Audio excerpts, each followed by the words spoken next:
Here are your hosts, Trey, JSK, and Adam Martin from WrestleView.com.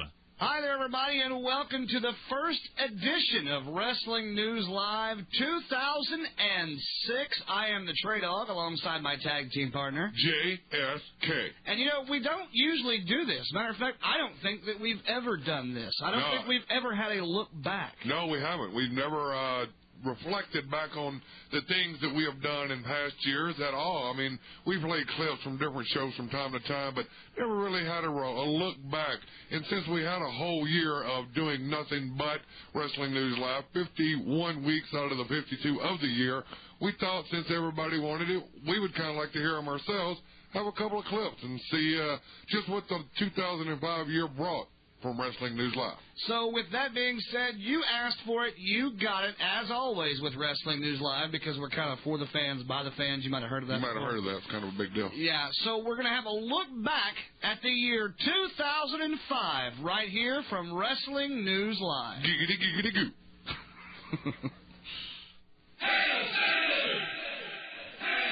Hi, everybody. Welcome back to Wrestling News Live. I am the Trey Dogg flying solo on this interview, but at this time, minutes after the pay-per-view, and if I'm not mistaken, has yet to even take a shower. That's how quick this interview is. After the big match at the TNA Turning Point pay-per-view, we have none other than Chris Sabin, who basically got kind of screwed in his, did get screwed in his match tonight with Petey Williams for the X Division title. Chris, thanks for coming back on Wrestling News Live and being a part of the rebirth here. We're glad to have you. How are you? Very good, bro. No problem. Thanks for having me on. I appreciate it. I'm happy to be here. And yes, it's true. I haven't even taken a shower yet. So. Well, I'd like to see you with that X Division title around your waist. I told you off the air, and I mean this.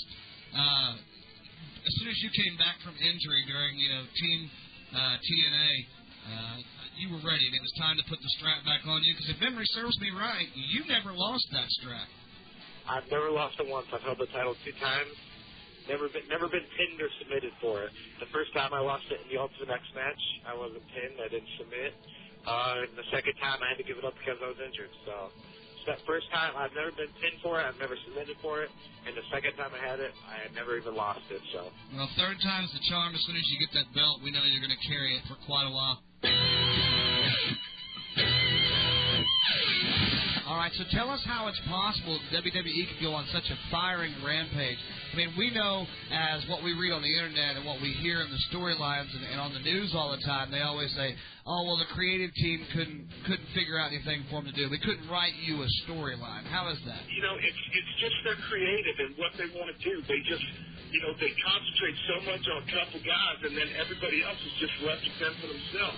Because they'll come up and say, hey, why don't you give us some ideas? Hey, that's not my fucking job. You pay guys millions of dollars or hundreds of thousands of dollars to sit behind a desk and go, okay, Charlie Haas, what can we do with him? Well, I really don't want to pay attention to him, so I'll just push him to the side. Although he came with me with some good ideas, I'm not going to listen to him because I'm the creative guy. But that's what they do. And they concentrate on a couple guys that, they think are going to build the company and fuck everybody else. And that's the way they look at it. The thing that I noticed about you did this a lot. You could actually sit there in a packed house, and it was like while you're doing your thing, you would talk to people in the crowd. You acknowledge the crowd. You would say some of the craziest shit to a fan at ringside, and we would have to rewind it. Did he say that? No, no, he didn't. And you would do that. And you're right. And that's every time I went out there, I made sure that when they go back with their agent reports and stuff, that they go, well, don't put him on first anymore because they're dead after that. Because I try to get as many people as I can get involved. Whether I'm a good guy or bad guy, it doesn't matter. But if you acknowledge, it's just like, if I acknowledge one person and they say something to me and I say, hey, how about you go fuck yourself? And he jumps out of his seat and he goes, did you hear that? Yeah, you motherfucker. Then it's like that wave thing. Yeah, right. He called you what? He called you what? And then they all start getting around. Then all of a sudden you got him by the hand and you just tell him, hey, you sit there and shut up and I'll do my thing and you not worry about it because I already got your money, dickhead. And then, of course, then I get it stuck to me, which is... Speaking of getting it stuck to you, I mean, let's look... So, we're going to talk about Chuck now?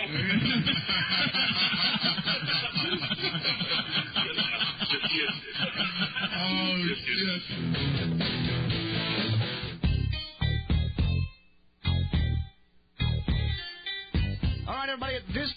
we're joined by a man that just recently asked for his release from the WWE. He's given us the scoop, the first interview since he left the company. Frankie the Future Kazarian. Frankie, how you doing, man? Yo, I'm great. How are you guys doing? All right, so you're done with the WWE. You've got a 90-day no-compete clause. TNA still out and about, doing pretty good on Spike TV right now. Any chance you're going to head back down that way? Just kind of leaving everything open right now. I don't want to say yes or no at this point. I explore my options. Looking to get back to Japan, definitely. Already got some stuff going over in England, so I'm just leaving the door wide open right now. Right. So, Frankie, are you doing any independent shows or any of the smaller shows that you were doing before you went to the WWE? Or are you completely not wrestling?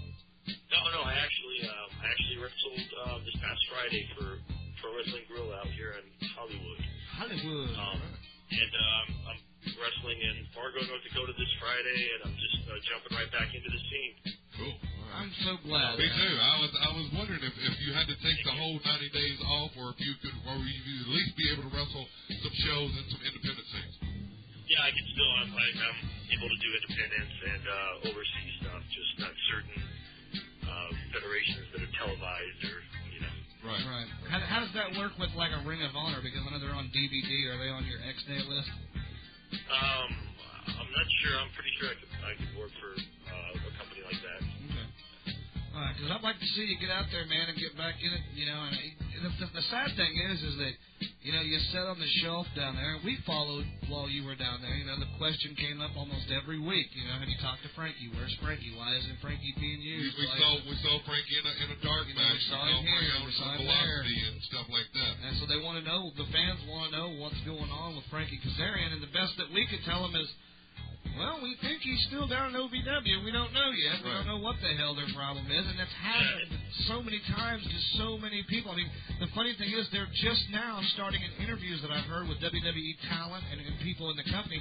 They're just now starting to drop Alexis Larie's name around a little bit. How long has she been down there? Oh yeah, a couple of years. And yeah, I was never even in OVW. I was there for a week to do one of their TV tapings. I was really honestly sitting at home doing absolutely nothing for the bulk of the time I was there. Really? They just. I mean, is this something? I mean, like I said, we're not in that business, so we don't know. Is this something that you sat at home wanting to be at SmackDown, and they, I guess, pretty much said you were a SmackDown talent? Is this? Do they send you a check and say, hey, we still got you on the our brains? We just can't come up with anything, or I mean, how does this work? Well, basically, you're paid.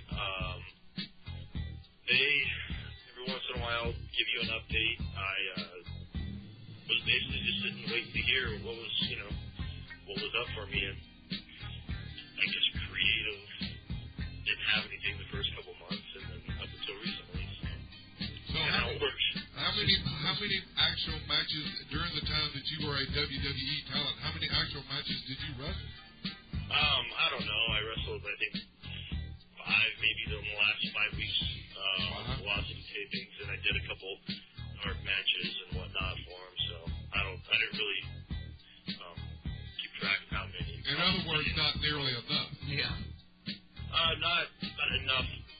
I was so used to wrestling 2, 3, 4 times a week, and come like April this year, there was a span from April to June, July, or something like that. I only wrestled once, which was killing me. Right, and that has to weigh a little bit on your in-ring performance. I mean, I'm sure that you work out every day. I know you do that. You work out in the ring as well. But to actually have matches, that helps you hone your skills, and not being able to wrestle in actual matches, that had to get you down a little bit. Taking away what you love. Right. Well, yeah, it's like if you're in the NFL, you can practice all you want, but come Sundays and Monday nights, that's when it counts, and that's when you learn the most. Exactly. Right. And I wasn't getting that opportunity. It was killing me. I was just sitting at home waiting.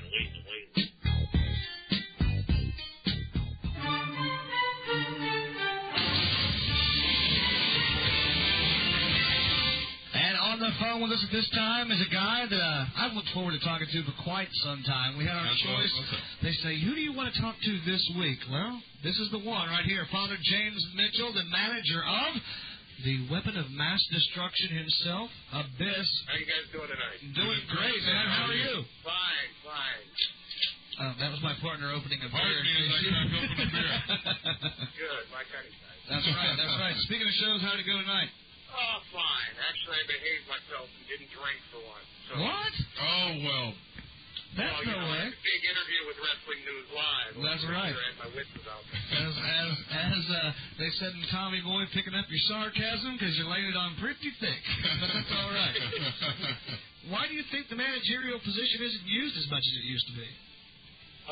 Because somewhere between Eric Bischoff and Vince McMahon, they decided that his mass would sell more TV time, more commercial time than having a guy who knew how to speak. And that's really the long and short of it. And then in the meantime, so you'd have guys who couldn't talk walking out with girls who couldn't talk at all or form sentences hardly. And people just kind of forgot about the new generation of wrestling fans. And I guess maybe about every 5 or 6 years you kind of get a turnover in fans or something like that. A lot of them don't even know what the hell a manager is. They didn't live through the era. They didn't know what a manager could bring to the table. And, there's plenty of people who can talk that still need a manager, like the original Sheik and Abdullah the Butcher. They can talk, smart guys, but it takes the mystery away from this character. It's the same thing with Abyss. Right. If he was out there talking, it would take the allure away, And so, I grew up in the era of the managers, Gary Hart and Oliver Humperdinck and J.J. Dillon and Brand Wizard and all those kind of guys. And they were colorful characters, and they added the icing on the cake. And in my opinion, they did it better than any of the girls did. In fact, honestly, I can't think really of any girls that you could really call a great promo. That off the top of my mind, the closest maybe I could think of would be like Luda Vachon or Sherry Martel. Sherry Martel, yeah. Other than that, most girls have just been eye candy, And hey, if they were lucky enough to get the spot, more power to them. But I think even some of that is starting to fade away, because I don't think there's as much money to throw around. So you're probably going to start seeing less and less of girls getting exorbitant contracts to just stand there and smile.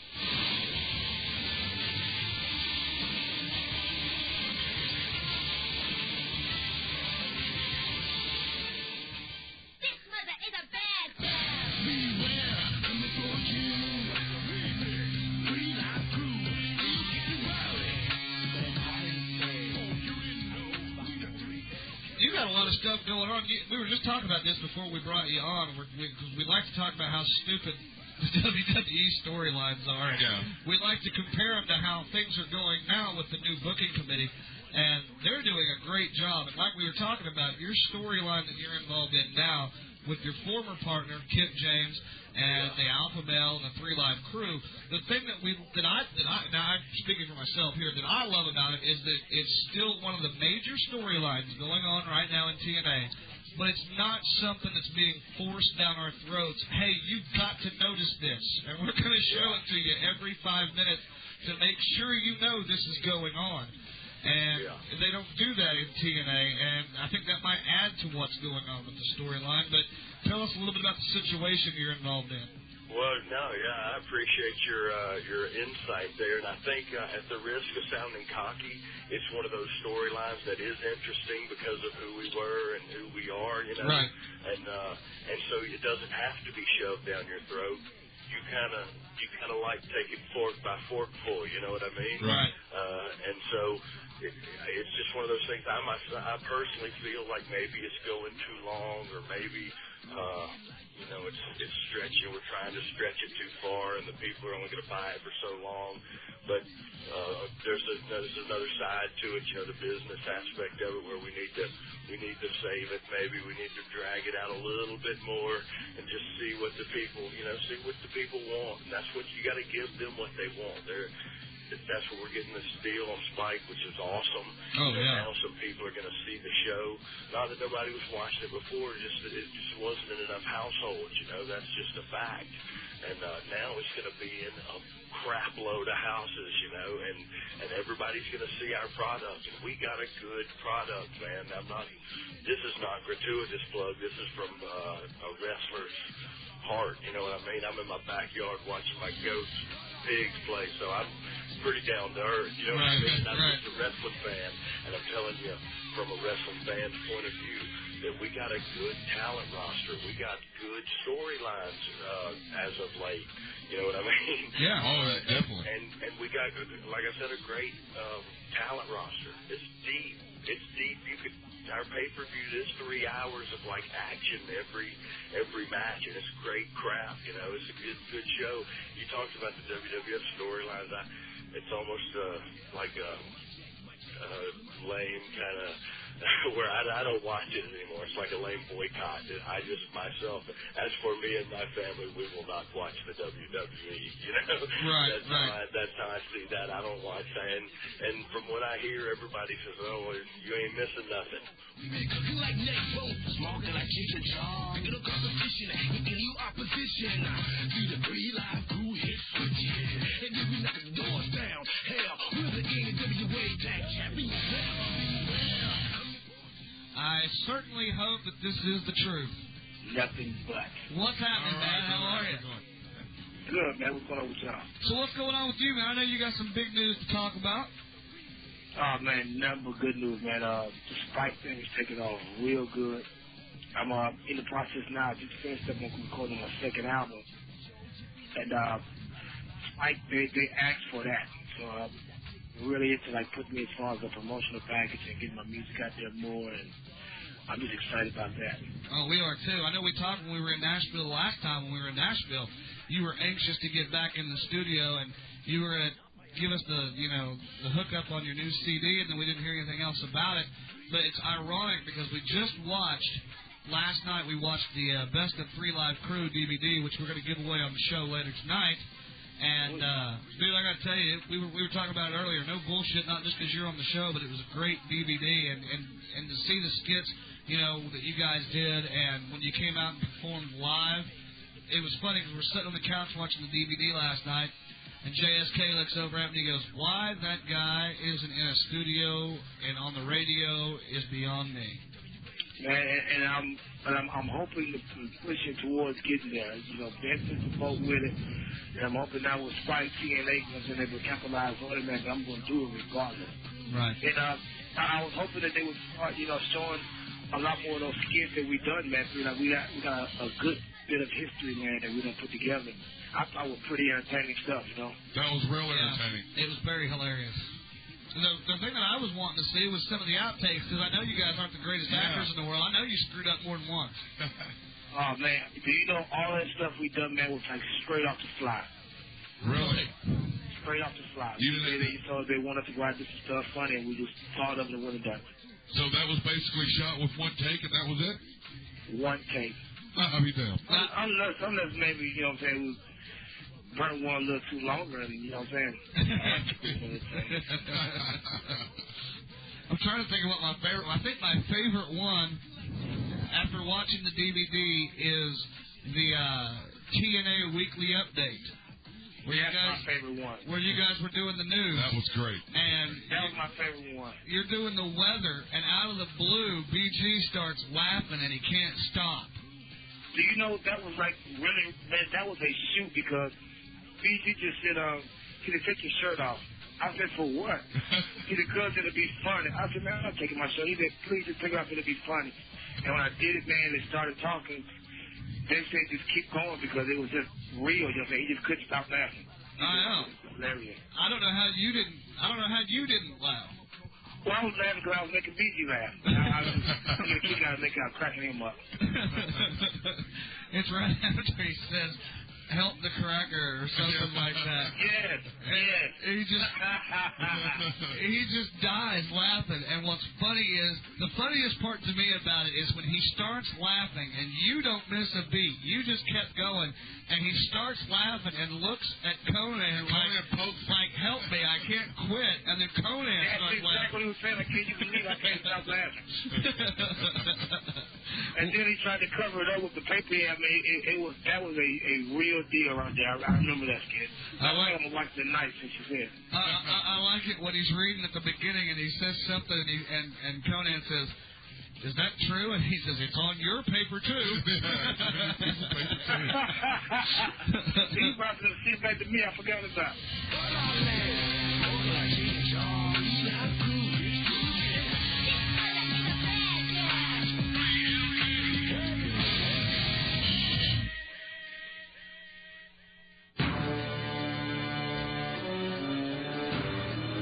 Samoa Joe is on the phone with us from NWA TNA. Samoa Joe, how are you, man? Good to be on the show. What are your thoughts on the Ring of Honor fans? Because they have definitely got their own cult following. And like I said, this is the first time we've spoken with somebody in Ring of Honor, especially that was this big in Ring of Honor. What are your thoughts on the Ring of Honor fans? The Ring of Honor fans, they're not much different than the TNA fans. They just happen to follow a different company more closely than the other.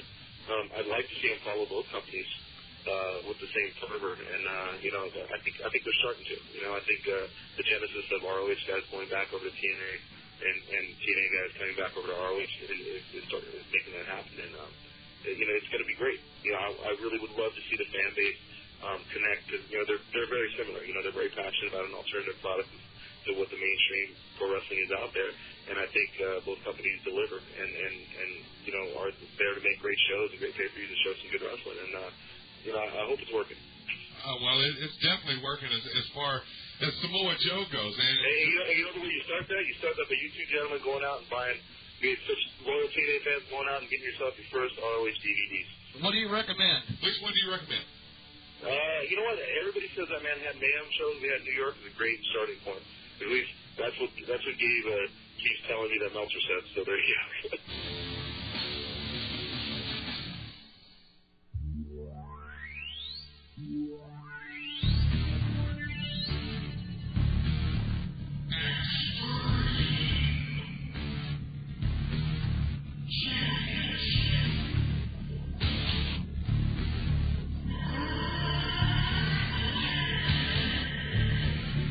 Here's one. How about the first and only time we've had the franchise Shane Douglas on Wrestling News Live? Well, we got to say that we've been talking about the ECW pay-per-views that have been coming up and everything in the news, and we want to personally thank you before we get into any more of this for doing what you're doing with the Hardcore Homecoming, because it's no secret to any of our listeners the company up north is a joke, and it's totally not cool what they're doing with ECW. So as wrestling fans, before wrestling radio hosts, my partner and I want to thank you for the Hardcore Homecoming. Well, let me turn around and take this opportunity to thank you and all the fans out there, because the one thing that we keenly understood in ECW was that the fans were the lifeblood of it, and I think that's part of the reason that it got so successful and has become so legendary now in hindsight, is because we paid close attention. We tried, I can say, that to pay attention to the pulse of the fans were and try to give them what we thought they wanted. And I think most of the time we hit the target. Sometimes we missed, but for the better part of it all, the fans were the true reason and still are the reason why ECW is having a reunion and had a run in the first place. So thank you guys for it, and to all the fans out there, because the buzz that we've received on this show, we conceived the idea, several months back around November, I believe it was. We knew that there would be, some interest in it, but this thing has exceeded my wildest expectations. I would have never dreamt in my wildest dreams that it would be this hot of a buzz going around, and I'm just so thrilled to be part of it.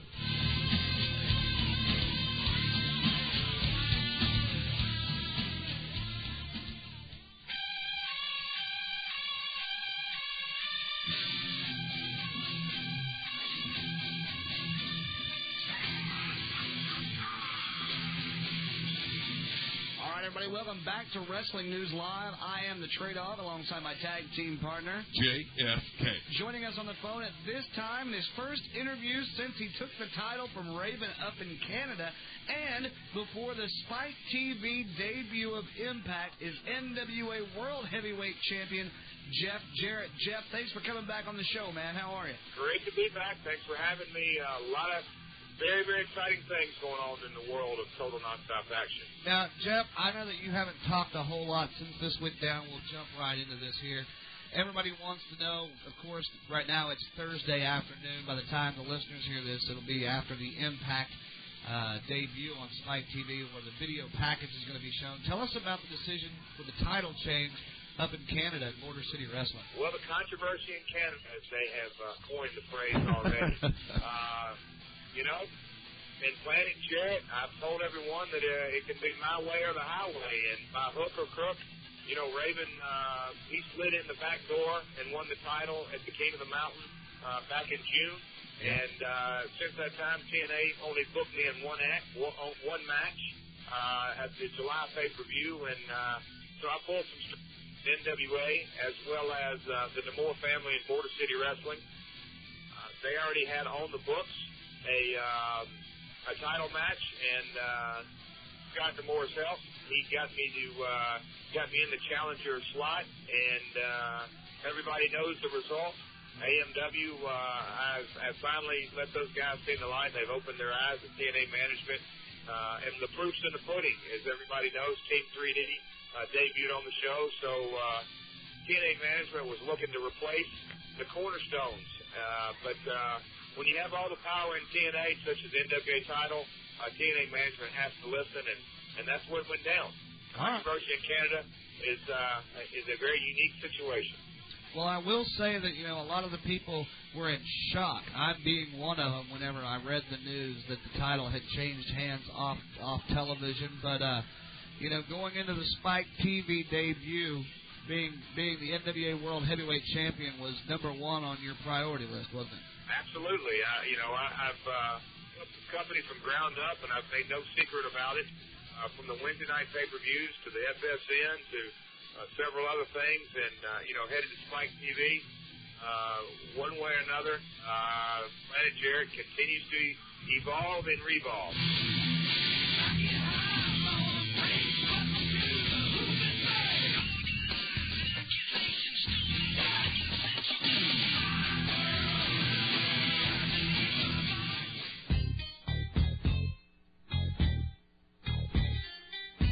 Sometimes it's nice after a TNA 3-hour pay-per-view just to sit back and talk with Jeremy Borash of TNA Wrestling and get the scoop on what just went down literally minutes after the final 1, 2, 3. Not once, but twice. I was actually in Nashville for the first Ultimate X match, and we all saw the difficulties that happened with the belt falling. And, of course, tonight we've seen the X fell twice, spoiling the finish of the match. Is there a way, or is there something in the works that's going to make that better? Boy, you think so? Yeah, that was real disappointing. And it's just one of those things, man. I don't know how else to describe it. It's just unfortunate. And we'll make it up to the fans somehow. I'm sure we'll have something planned out of it. But I watched some of the different angles of it, and just to see Petey Williams on his knees waiting for it to fall, and then it actually falling. I was like, what? We couldn't have booked that any different. Yeah, that's true. We could have booked that one if we tried. Yeah. It was unfortunate, but we'll come back with something. I think you guys will be all right. It's not something that people are going to say, oh, the X fell down, I'm never watching that shit again. If they do, we don't want them anyway. It's not live television. Things can go on, obviously, and that was unfortunate. But up until that point, man, there was a Matt Bentley took a powerbomb for Sabin from the top of the wires. That was insane. That was insane. Yeah, I mean, the Ultimate X has never let anybody down. I mean, that's not an issue. And even tonight, I mean, it's just one of those things where you have to cut your losses and go, okay, let's just let it go and move on and continue with the strength of the rest of the pay-per-view.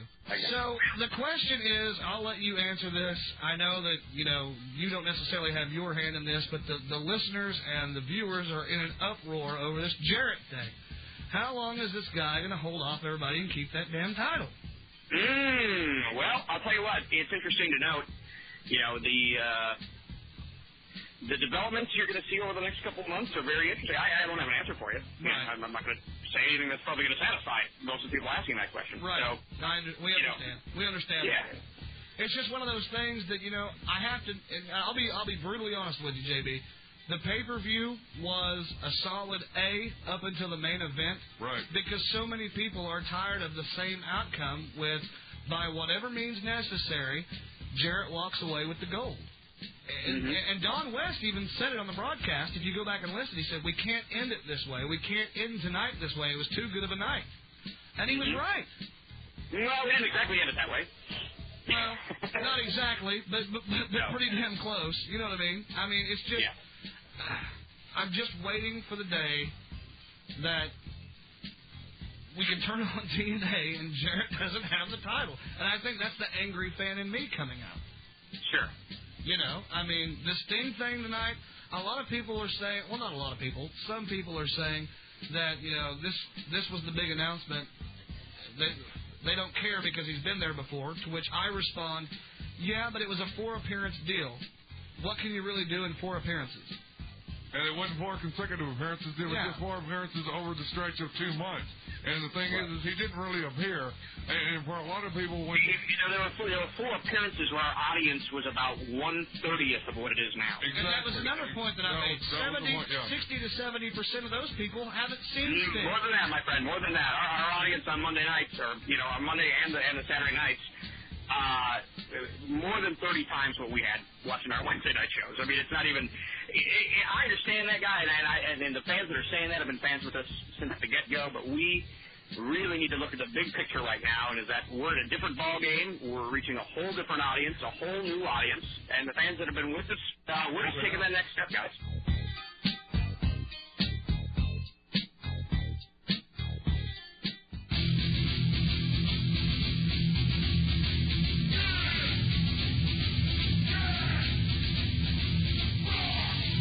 We couldn't have a best of 2005 Wrestling News Live without the famous Kid Kash interview. Tell me something. I mean, I don't know what your opinion is of my work, and, you know, if you think I suck, great. Who cares, right? I mean, you don't, like I said, this is about the people think I'm an asshole. You don't pay my bills.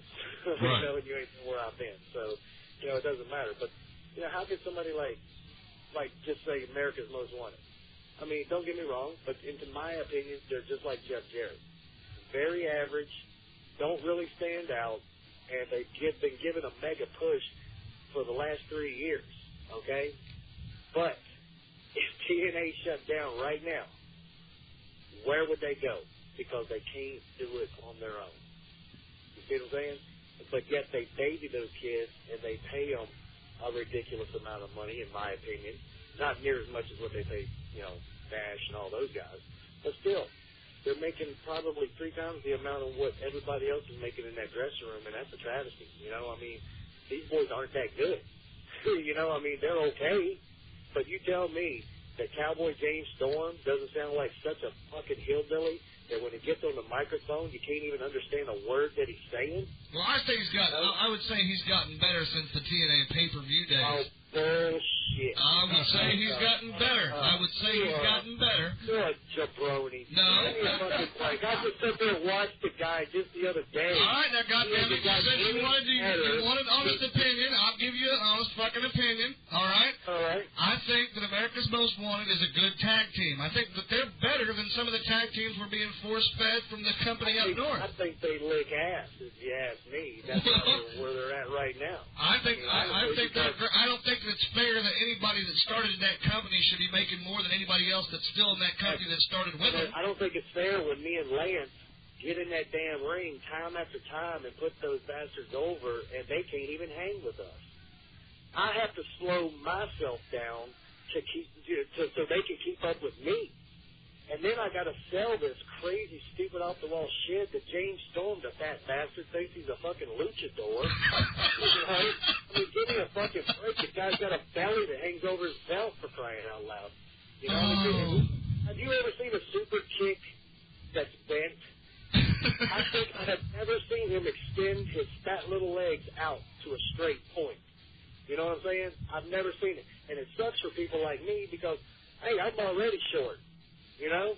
So here I got to turn around and sell a super kick that I got to actually bend over for because he can't get his leg up. I mean, give me a break. Then the guy wants to do hurricanranas off the top rope about break his own damn neck.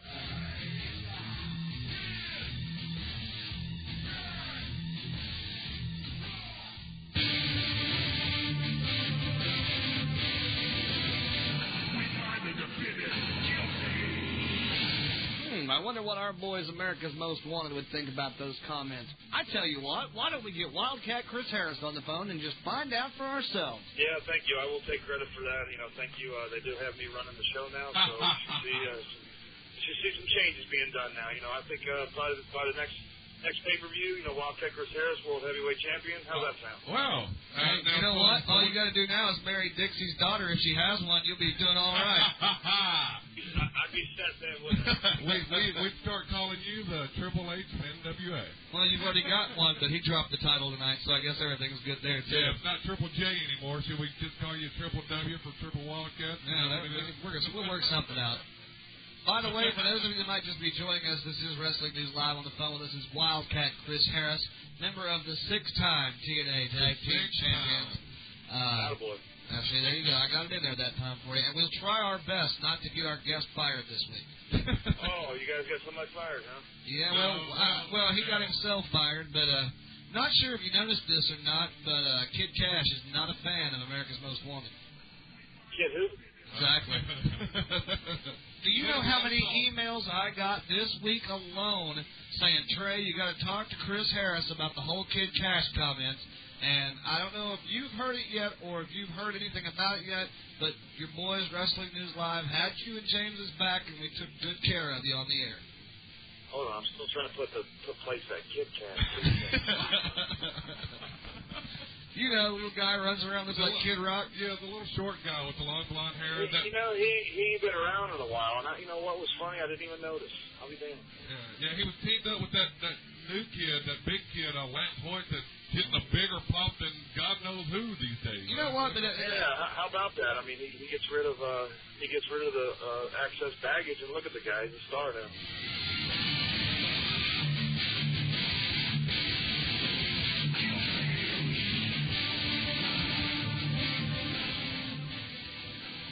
Ladies and gentlemen, that was the year 2005, your interviews that made a difference on Wrestling News Live. Now, wow, a lot of that, I've forgotten a lot of that, some of that stuff. Especially some of the stuff earlier in the year, and it was really cool to reflect back and hear the things that Wrestling News Live has brought you fans, and I'm just glad to be a part of it. So many times we do something like that, and we forget it while we're doing it because of all the alcohol involved. Oh, definitely. I mean, yeah. If it wasn't for the alcohol, some of those moments might not even happen. And it might have even been better. But with that being said, that was a look at 2005, and not everybody we interviewed made it into those clips, into that segment. However, there's reasons for that. Sometimes the sound quality of a recording just wasn't that great. Right. And a lot of those interviews happened before we got all this brand-new fancy radio equipment in the studio. That's true. And, it's hard to, even with the gifts that the Trey Dog does have, far as talent-wise and equipment-wise, there's just some things that you can't bring. That's right. So we did the best we could. We hope you enjoy that look back at 2005. Now we're going to stop reminiscing. We're going to take a short commercial break, and when we come back, we're going to look forward to 2006, cover Raw, SmackDown, and TNA. It's definitely all started on the off. way. A great kickoff to 2006. We'll tell you about it and bring Adam Martin from WrestleView.com in next. It's the alpha male, Monty Brown, and you are listening to Wrestling News Live. They are the most dominant tag team in TNA wrestling history. Wildcat Chris Harris and Cowboy James Storm, America's Most Wanted. Now, available for the first time, the complete collection of their greatest matches. Nearly 4 hours of the best tag team action in this 2-DVD set. It's Guilty, the best of America's Most Wanted. Available exclusively on TNAWrestling.com. The hottest primetime wrestling-based audio show every single Sunday night from 8 to 10 o'clock Eastern Time, Wrestle Talk Radio. Interviewing such stars as Booker T, Matt Hardy. This is Matt Hardy, version 1. AJ Styles. This is the phenomenal one, AJ Styles. And many, many others. Wrestle Talk Radio. With your hosts, the Heartbreaker, Tim Stein. You were my giant fifth grade crush. The Gigolo. Hail to the king, baby. JJ Sexy. Do I make you horny? And Slam Wrestling's Jason Clever. I shall call him WTR Sunday nights. It is offensive. Located at www.WrestleTalkRadio.com. Fortunately, taste is irrelevant. Tune in every single Sunday night from 8 o'clock Eastern Time, right before Wrestling News Live.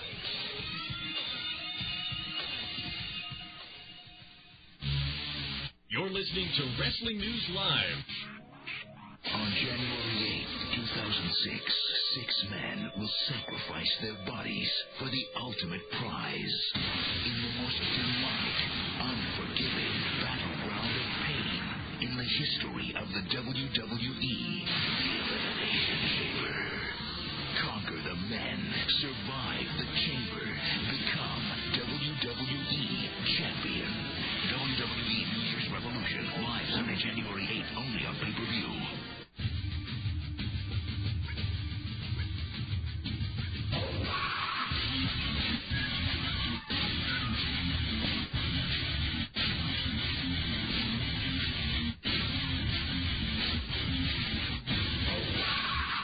Now, back to the wrestling show that's for the fans, by the fans. Wrestling News Live. Back to you guys. All right, everybody, and welcome back to Wrestling News Live, the first show of the year 2006. Where did the year go? I don't know, but it went by quickly, very quickly. All those clips remind me of how long this year was. Yeah, I know. It just seems like not too long ago we were just moving into this place and starting our first show from this place, and now it's already been 52 weeks later, and here we are. You know, it's funny. I sat back. You made the comment earlier. I didn't remember all of those. Yeah, there was a lot of them. There's a lot of stuff that I was like, I don't remember that. There was one clip from the Samoa Joe interview that we should have put in there that I kind of liked, but maybe we'll put it into another show. You never can tell. Yeah, well, I have to say, special thanks to the funky white boy, Adam Martin. He and I knocked out the 50-minute little piece you just heard. That wasn't easy to do by any stretch of the imagination, going back and getting the clips from all those interviews. Sucked. Yeah. Thank you. Oh, yeah, I'm sure there was a lot of work involved, and I mean, you got to think about the hours and hours of interviews that we have done in the past year, and it's really hard to pick out, certain clips and stuff that, you want to make an impact, no pun intended, but make an impact on, the year. But like we said, it's kind of hard to get everything because a lot of the sound quality from some of the interviews weren't as good, especially re-recorded and reproduced. Who did we leave out? We left out Ashley. WWE Diva Search winner. We had to leave out James because that whole interview was just like a disaster from the beginning with the sound equipment and Skype and everything like that. Right. So. We left out when we had James and Wildcat on during the ICP convention or America's Most Drunk Intervention or whatever the hell you want to call it. That was interesting. We left out Rhino. Yeah, but even though we had the best sound quality of all the Rhino interviews out there in the last year, ours still wasn't. Rhino was just tough because he's just so. So Rhino, tell us about the. Well, I won the match after I hit the gore. Well, the thing is we actually had a better interview with him when we were driving in that car. Yeah, I was getting ready to say in the van from the pay-per-view event to the bar, we got to talk to him a lot then, and I wish we could have recorded that. But he didn't talk that way. But even then, he didn't talk. He still talked real low and yeah, real I mean, it was with personality though, and he's just gotten stitched up backstage. Yeah, he did. So, but anyway, kudos. Hat goes off to the funky white boy himself, Adam Martin. We split that in half. He did half of them, I did the other half, and we put that little look back at 2005 together. And like we said earlier, Adam, in the 6 years that we've done this show, almost 7, by the way, February. Almost. We've never done a look back show, to my knowledge, especially one where we pulled clips. No, we haven't. I mean, we always remembered, like we always had the names, like we've had this guy on the show, we've had this guy on the show, but we've never had like such a huge archive of stuff that you could always go back and listen to anytime you wanted to. And then we just recently, it took us a while, but we finally did that archive section, and that kind of helped out the process a little bit, because if I would have done that, this would have been even tougher to do. But you know, it was just a nice little way if you missed anything or you weren't listening then, and you could just check it out. And definitely go back to the archive. Go back to WrestlingNewsLive.net, and all of the interviews that over the year that we've done are right there. Go check out the whole interviews, because the clips, I mean, they were great clips, but the whole interviews were really all a total as a whole a great interview. I suggest you go and listen to all of them. I don't think we really, this year, I don't think we really had a bad interview. Ashley's interview didn't go that well. Jeff Jarrett stayed in character every time we interviewed. I mean, you know, there was a couple of them that I hate that shit. We don't want the character, but I mean, there was a couple of them that weren't great, but they were still good, better than a lot of stuff you hear out there today. But there were, out of all of the interviews we did, there were a lot of great interviews. So I suggest going to www.wrestlingnewslive.net, scroll down to any of the archive, they're all on there, and check out those interviews. And if you didn't get to hear that whole Kid Cash interview, I definitely suggest checking that one out. Yeah, it was something else.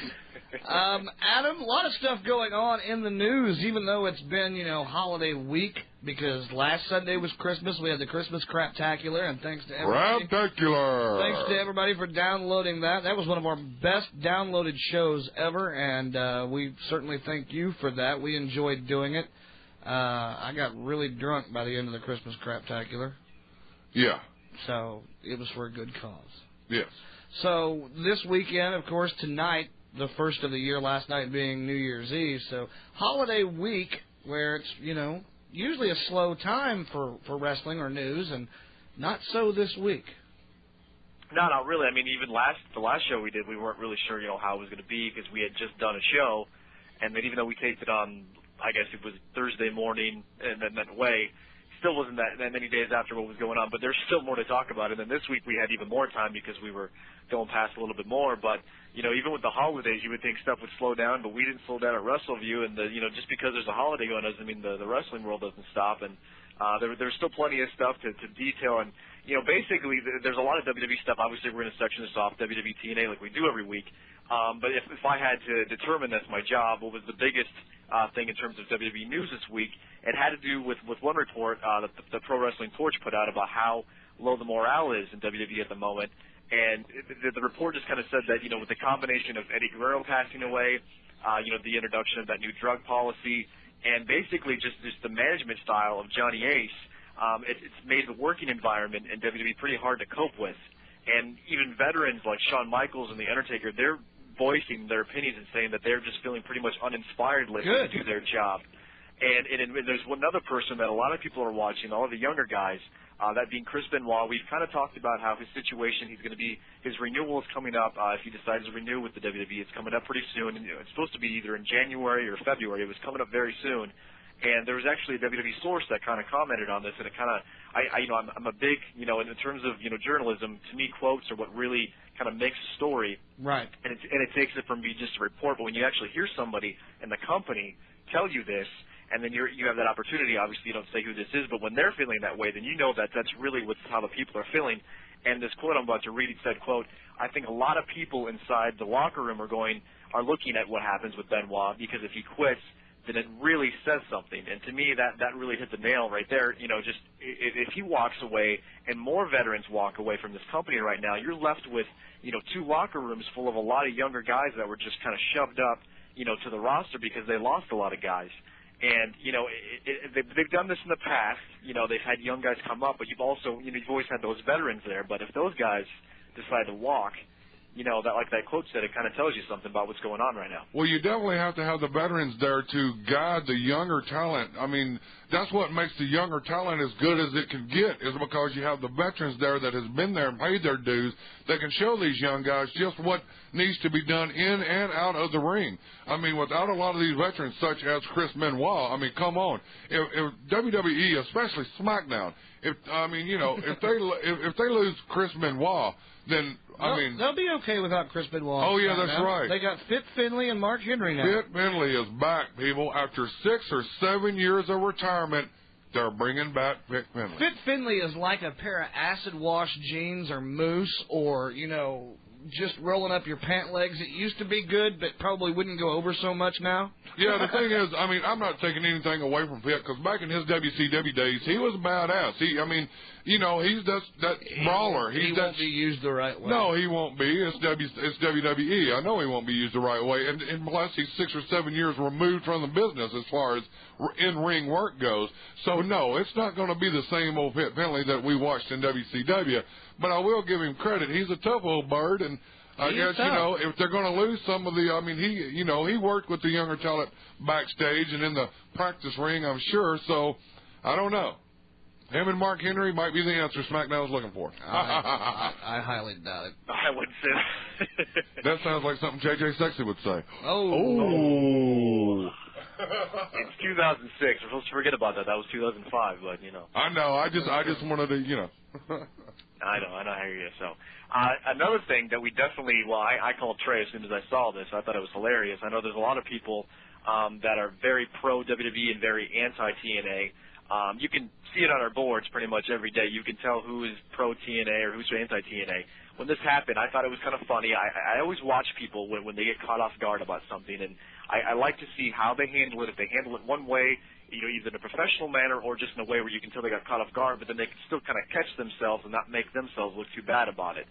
It happens a lot on a lot of news stations or even on the radio when people call in. They screw around with hosts. I'm sure you guys seen it on some of the funny websites where people call in, like CNN, and it's not actually a person. It's happened to us back in the early Fancast days. People would call and go, you're gay, and then hang up. Yeah. Yeah, it's really a testament to how you handle yourself to something like that. Either you respond to it or you just ignore it or you just keep going. And last Wednesday, every day they do Bite This, Todd Grisham, I haven't caught a lot of the shows. I'm not going to be feeling like I watch the show every week, but I tried. I tried, yeah. I think we all tried it. But it's nicer than it used to be, but based on what I know, he does a segment at the end of a lot of the shows where he just takes phone calls, and if you have a question or you have a comment, just give a call in. Somebody called in. They kind of started out, nothing bad. They're just, asking some questions. They even brought up, a WCW reunion. And at that point, after he had said that, he threw in a little comment at the end. And Trey, I believe that we actually have a clip of that if you guys didn't get a chance to see it, because they did actually edit it out. So let's roll tape. Roll tape. Let's see. Let me jump in here. Let's talk to Mikey Poo in New Jersey. Mike. Hi. Speaking of Eric Bischoff, I would like to know, how would you feel about a WCW reunion show? I think it'd be cool. The ECW one was a huge success. WCW, you have all those, Sting, the old guys, everybody, right? Right. How would you book it, let's say, with the main event? How would I book it? Well, you got to remember, a lot of the guys from WCW are with WWE right now. So would you just be doing guys that used to be in WCW but aren't with us now, or what would you do? Well, I would say go with some. Well, since most of the WCW workers that are let's just break it down for you. Who is your main event for the WCW pay-per-view extravaganza reunion? What do you say? I would say Sting. Okay. Versus Hulk Hogan versus Ric Flair triple threat match. Wow, that's interesting. Maybe you don't have to. TNA is better than WWE. Well, then why are you calling our show, retard? Call TNA show if they have one, which I doubt. I think it airs Sunday night at 4 a.m. in Japan. Anyway. And so there you have it. TNA's better than WWE anyway. Two things I want to... Well, I don't know about two things, but I'm going to go with this and hope it doesn't screw anything Adam's got planned up. First of all, after that comment was made, I thought it was pretty funny that within a matter of basically 24 to 48 hours, TNA did have a radio show up on their website. Yeah, that was kind of weird. Another thing is, I thought it was funny how Grisham instantly, when WCW reunion was mentioned, said, yeah, they got Sting and all those old guys. Right. And Sting just signed with TNA for a one-year contract. Doesn't look like WWE's going to have Sting in any near future anyway. So. I also want to add, and I'll wait on this for the TNA news section because I know Adam's probably going to touch on it, being the thorough news journalist that he is, and I don't want to steal any more of his thunder. So back to you, Adam. Well, okay. Well, I know there's definitely something that I want to talk about with TNA that you guys will probably want to discuss a little bit too. But yeah, I mean, I thought it was funny. I called you as soon as I saw it, and it was literally, I think, 24 hours later. I'm glad you caught it when you did, Trey. They had taken that part of the show out and just completely just wiped it out and went to because right after that he started talking about that whole storyline they're doing on SmackDown with Melina and Batista and her doing that, sexual harassment lawsuit. So they actually cut that section out and put a promo in about that and then went right into the section where he talked about that. So shows the power of editing when they don't want something like TNA mentioned on the program. And there's been a lot of debates about that, but it's just, Well, let me get your thoughts on it. I mean, what do you think about it? I mean, by removing that clip, are they acknowledging that they're, not necessarily scared because they have really no reason to be yet? But what do you think? I mean, if you're the bigger man, and you think that your guy Grish handled it the right way, the best that he could at the time, why would you remove that? Well, and you're right. I mean, honestly, I don't think they have anything to be scared about. And if they didn't, they wouldn't have removed it. But it definitely hit the internet as soon as that happened, and they're definitely watching the internet a lot more than they did before. So for people that maybe in the company that don't watch like this, or they get a little recap of what was said, as soon as that blew up, maybe they didn't want to have too much attention on it, so they removed it. But then when you remove it, it gives you even more attention. And the way he kind of handled it, he called the kid because you could always tell it was a kid, or it was at least a guy in his mid-teens, early 20s maybe. He called him a retard. And whenever you insult somebody, with a quick banner or something like that, and you call them a retard, you're at a loss. Yeah, you're right. You don't know what you're doing. You don't just say. If that had happened to me, I would have said, okay, maybe you do like TNA, but in a position like he is, though, he's so heavily watched. He's in this huge company. If he makes one wrong move or says one wrong thing, he'll get scrutinized for it. So I understand if he shot back. I mean, anybody. Well, I understand. I understand the pressure. I understand the pressure. There's differences in my theory here.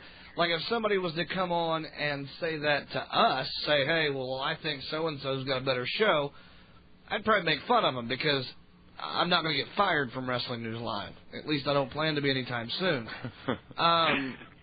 In a case with Grisham, I mean, he's got to worry about, well, if I say the wrong thing, like you said, Adam, I could lose my job over a stupid comment or a stupid comeback. I don't think Grisham handled it well at all. No, he just sounded like he was at a loss for words by calling somebody a retard. I mean, that's like getting in a verbal argument with somebody, and then you go, oh yeah, well your mama. I mean, if you resort to those kind of comebacks. Just the word retard, it just made him sound like a little kid. Like, oh, whatever, you're retard. Like, okay, I mean, the thing to have said would have been, look, if you enjoy that product, more power to you. They're not on at the same time we are, so enjoy both. But they can't say that though. So. Why not? Well, you see, here's the weird thing. You say that. Vince McMahon, on more than one occasion, has said that TNA is not competition. He said they're in wrestling, we're in entertainment. If you were to say a comment like that, like, well, maybe watch their program, you're promoting them. They already got promotion during their programming at one point early on. And if you say something like that, because usually, I mean, personally, I like to be friendly with competition because then it strengthens that industry as a whole. Because Me too. People watching TNA. I mean, even if without our radio shows, if you get more people to listen to radio shows, it strengthens that, and then more people listen. But with them, they just, I mean, we do know there's an end-all be-all right now. But even the comment that Vince McMahon made on Raw this past week in that segment with Shawn Michaels, he said, "There's nowhere else to go." Now the chant wasn't loud, but you could definitely hear a TNA chant when he said that. And you watch TNA, and you see a lot of former WWE guys in TNA, and that it doesn't mean that. They're better for going to TNA, blah, blah, blah. But there is a place to go. There's money there. It's a lot different than it was in ECW. WCW had the money when there was the whole war between all the companies. But it just, it boggles my mind when people say, well, there's nowhere else to go. There's no competition. Yeah, TNA's not competition yet, but they're at least an alternative. I'm not saying they're better or worse or, whatever. You can make that debate, but just that whole situation right now that's going on right now where they just kind of pretend that TNA doesn't exist as a joke because it's existing. And they need to acknowledge it. I'm not saying they need to acknowledge it on television, but they can't act like it's just, whatever. They're not on television, well, like they are, Right. Well, the thing about it is you look at it a different way. You look at it the way I look at it, which is probably the wrong way, it usually is. But, before TNA got on Spike TV, let's say back when they were on FSN, it wasn't that big a deal. Yeah, it was TV, but, WWE had no reason to feel threatened. I mean, why do they care what's on TV at 3 o'clock? I mean, it's not like they're going to feud with Sex and the City or Who's the Boss on, you know, A&E or any of this other crap just because it's a television show. How do you know Who's the Boss is on A&E? I don't. I don't even know. I don't think that it is, but I'm just making this up. The problem with it is that, you know, WWE can't feud with everybody just because they're on television. And if you're on a different time slot on a totally different day, then there is no feud, you know. And now that they're on Spike TV, you've got people calling in to bite this, dropping TNA. You've got people in the crowd chanting TNA. You've got people with signs in the crowd that says TNA is on Spike TV and stupid shit like that. It's great, and I'd like to see more of it because it reminds me of back in the day. But you got to look at it this way. For you to say that they're not a threat, you're full of shit, because here we are talking about how many times they've been dropped on WWE programming in some form or fashion. Oh, yeah. How many little snide comments that are made, whether it's again, like I always say, and I'll say it again, there's no such thing as bad publicity. Every time somebody in the WWE opens their mouth in one slight little way, I don't care what kind of off-the-wall comment it is about the NWA TNA, that's just a few more heads going, huh? What are they talking about? Right. Let me check it out. You know, and that's just can't be nothing but good for TNA. And I was going to say something like a lot of people are saying they're not competition. Well, I don't get to watch a lot of any of the time slots that they're on, like TNA on Saturday night. I'm always working. SmackDown Friday night. I'm always working. I sat down today and watched the TNA New Year's Spectacular thing go on, and I also watched Friday Night SmackDown back to back. And there ain't no way in hell that you can tell me, other than, like Trey Dogg pointed out when I was watching this, other than the production value alone, and that's it, and TNA is catching up with that there's any way that the SmackDown compares with TNA. No, I would put Raw, TNA, and then SmackDown. And distant third. And the thing about it is, we've talked about this, how many times TNA in some form or fashion has been dropped. I'll share with you yet another one in a roundabout way. I certainly think that I'm in the right. Bret Hart thinks that he's in the right as relates to what happened at Survivor Series in Montreal on that fateful night. See, as far as I'm concerned, I tricked Bret. So what? As long as I get what I want, as long as what I get is the right thing for the business, then that's the right thing to do. Fact of the matter is that I've been asked this question 2,000 times. Sean, if you had to do it all over again, I would do it again. I did it then as I would now because I think it's the right thing to do for the WWE. But for you to continue to live in that day, Vince, it is time to let it go. I appreciate you speaking your mind, but quite frankly, I think right now you're eating a little humble pie, aren't you? You're swallowing your pride. You will do, Sean, not only what I told you to do that night at Survivor Series, you will do exactly as I tell you to do each and every week, because from now on, it's zero tolerance. I admit it. I screwed Bret Hart. Sean, don't make me screw you. And there you have it, words from Raw Monday night.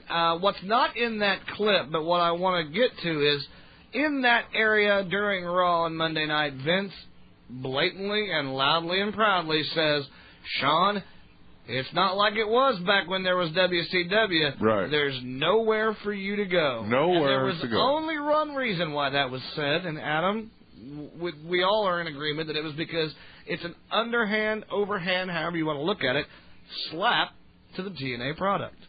Oh yeah, I mean it's obvious, and they're going to do that. And then, but to do that, they're acknowledging it to me. And when they continue in interviews, you know, got Batista saying, you know, I think AJ Styles is a good wrestler, but you know, it's just they're the car crash matches. That's how we describe TNA matches. And you know, you could have the debate, what's better, you know, who has the better show, better wrestling. But bottom line, to ignore it and just act like it's not there is ridiculous. And it's there. It's not quite at the level of a WWE. They're not competing yet because they're not on the same night. But when that happens, it's going to be very interesting. And I think people just have this weird feeling that they always want to side with one promotion.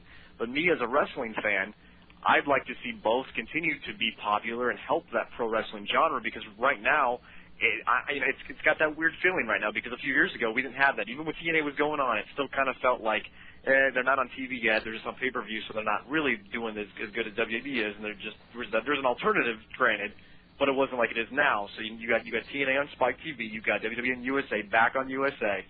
It just feels like 2006 this could pick up a little bit more. I'm not going to go out and say they're going to start going head-to-head in 2006, but they've definitely gotten to that point, and I'll definitely allude to that ratings-wise when we get to TNA, because I don't want to go too much on that right now. But it just, to me, 2006, it feels like we're going to see something in terms of TNA progressing and WWE maybe doing better than they did this year, but they did very, very well in the ratings this year, and they brought their audience over to USA, and Friday Night SmackDown, it's still struggling a little bit, but it's done good here and there. But to me, it just feels like something's going to happen.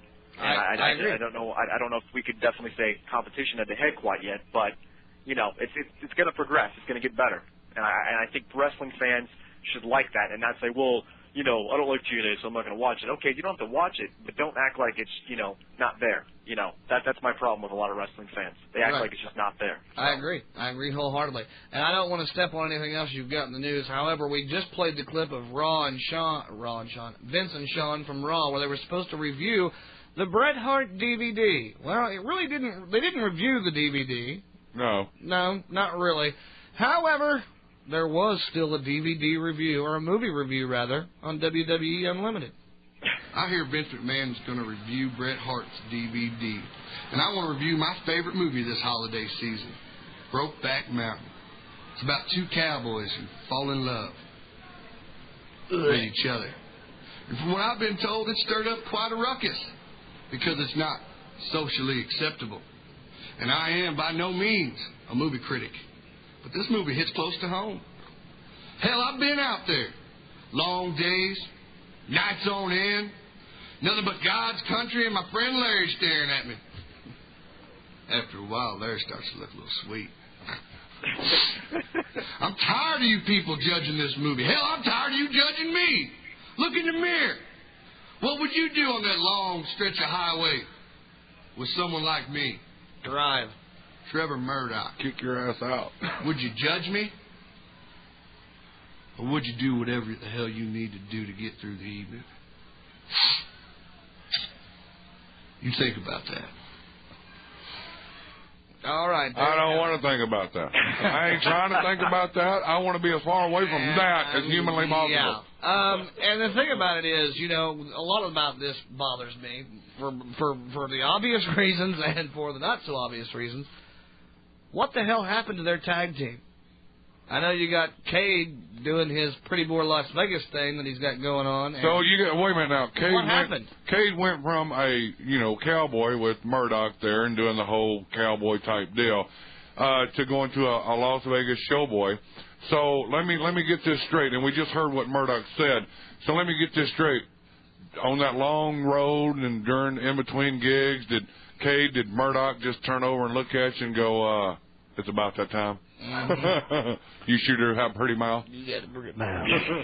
Did you see Tabitha? Is that why Cade ran away? Tell us something, Adam. I don't know. How's our match, Tabitha? That decision is not on my radar. I wish I had an answer for you, but they just, after they had lost the tag team titles to Kane and the Big Show, they had like a rematch the next night on Raw, and then Cade got putting through an announce table, and after that they just started doing single stuff, and they had Trevor Murdoch doing stuff. They still do single stuff. They're on Heat every week. If you watch the webcast or read the results, they're on there every week, but they're no longer a tag team. I know they've teamed up on Raw house show events lately in December, but they just decided to break them up because I actually thought they were kind of an entertaining tag team. But if that's the way Trevor Murdoch wants to have a tag team partner, maybe that's why Lance ran away. So yeah, I just wanted to play that because the whole irony of the whole thing. Vince was going to review a DVD that never got really reviewed, and Murdoch decided to review a movie that really didn't need a review. I laughed my ass off when I watched it, but All right, let's continue with news that matters. I just thought, hey, just to show you how Finlay coming back to the WWE. You know what? And suddenly, Fit Finlay coming back in his little vignette doesn't seem so bad. No. Well, one person that I do hope gets back soon is Booker T. He actually suffered a strained groin muscle. I know that's probably a bad muscle to talk about after that. Yeah, but you didn't just say that. I didn't say that, but he did suffer a strained groin muscle in a match against Matt Hardy. It was the same night Raw happened. It was in White Plains, New York last Monday. And normally, they had like an article on WWE.com. They said normally they had the medical guy they interviewed. This takes about 4 to 6 weeks to recover, but he said since Booker's a wrestler, he'll be ready a lot sooner. But what they had to do the next night, because they were going to do, I believe it was the 5th match of the series between Booker T and Chris Benoit, they actually had to have a replacement, and that was Randy Orton. And Benoit beat him via DQ, so now Benoit has 2 victories, Booker T has 3. So they're going into the next match. The goal was to do this on SmackDown and then have a climax at the Royal Rumble. But if Booker's still injured, they may have to figure something else again, and maybe Booker could go, for the Rumble. But I don't know. It seems like to me that they might just do more substitutes and just do it that way. I don't know. It's kind of weird how that just happened, right? I mean, but hey, that's what you get, I guess. The chances you take when you have a best. You've got. That's why nothing really is planned out in wrestling. More than a week or 2 in advance. Why? Because stuff like this happens. They plan this thing out to go 2-3 months. And that's hard to do when you're wrestling live on Monday nights or when you're doing house shows every week. And, injuries happen, and that's just the way it goes. And it's a long stretch of highway. Long stretch of highway until Murdoch's looking at you real slyly. But anyway, I don't know if anybody noticed during that match that Booker T was the guest commentator, and that boy couldn't shut his mouth. He couldn't shut his mouth, and it was kind of funny that he was doing the color commentary, the play-by-play action, and when Chris Benoit did the suplex, the over-the-head suplex on Randy Orton, it was kind of funny how Booker T mentioned how that was the move that Bret Hart made famous. I don't know if a lot of people caught that, but he had to bring Bret Hart in there.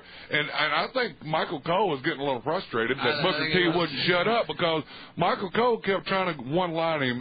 Just sneak one in every now and again. And you could tell by the way he was acting, his voice kind of changed. He was kind of pissed off about it. What's he going to do? Yeah, Michael Cole.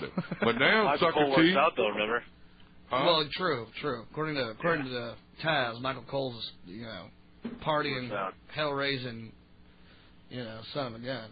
Yeah, well. But my question about the whole thing to do with all this is, why is Booker T wrestling somebody else at a house show when he's involved in the Best of 7 storyline on TV? Good question. Well, it was a SmackDown house show, and I don't think they were going to do another match on a house show. But yeah, I know what you're saying. They could have done just a warm-up match, or maybe just a match, like a prelude to the 5th match. Or just not have a match because house shows that we've been to still had people come out and cut promos about what was going on live on television. That's the whole thing I was getting at earlier. It's like, come on, dude, you planned out something. You planned out something for 2 to 3 that's going to run 2 to 3 months, and then you're going to stick his ass in a house show in Podunk, Missouri, which.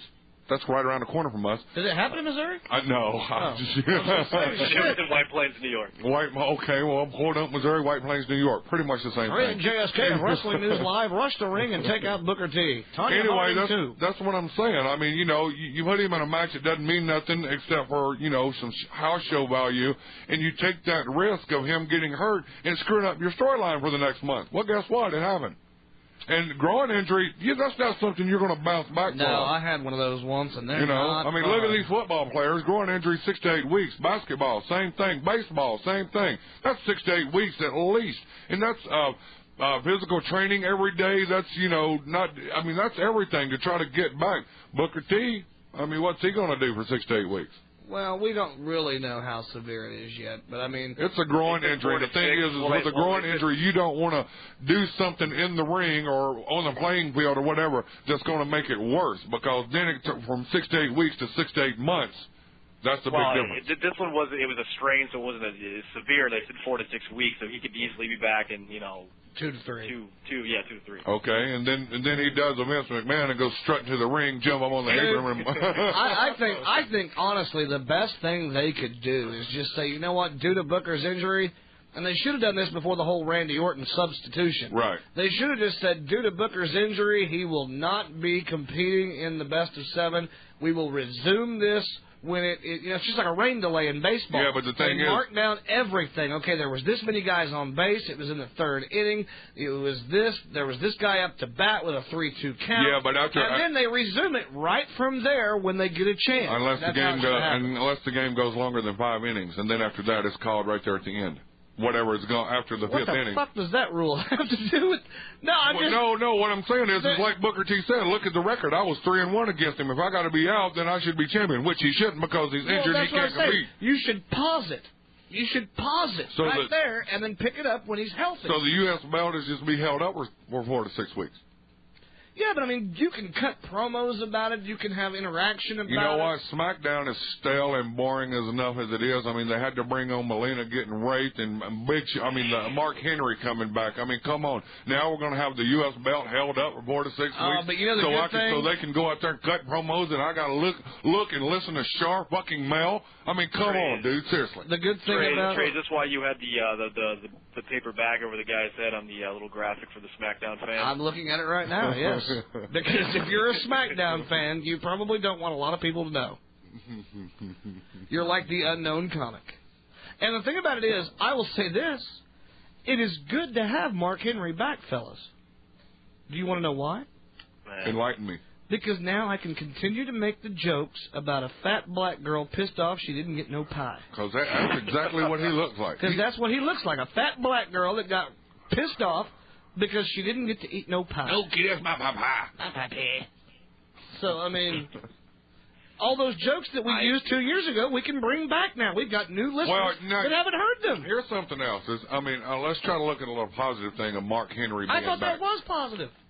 No. Oh. The thing is Batista, Dave really doesn't have anybody he can go up against that he hadn't already gone up against 100 times on the SmackDown roster. Mark Henry is at least of the same size. It's not like he's a great worker in the ring. A lot of people say the same thing about Batista. He's better than Mark Henry as far as I'm concerned. I like Batista. It just sucks that he's on the SmackDown He's brown. It's brown. Anyway. What can brown do for you? The thing is you know what? Were these two to be in the ring to clamor around each other? I mean, it's not like Batista's going to put that spine buster on his big ass, or is he?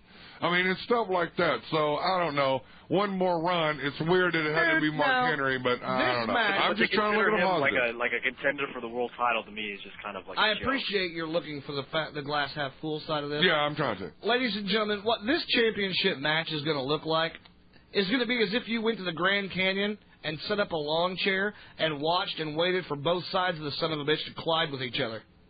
Because that's about what it's going to be like. That's about how entertaining that's going to be. You're going to be there for a long time waiting to see something good that's never going to happen. Yeah.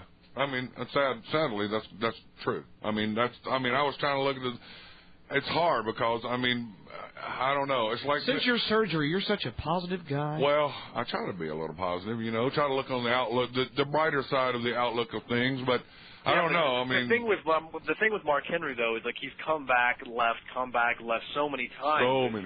How many times can you do this? I mean, the thing is every time he came back, he's gotten squashed.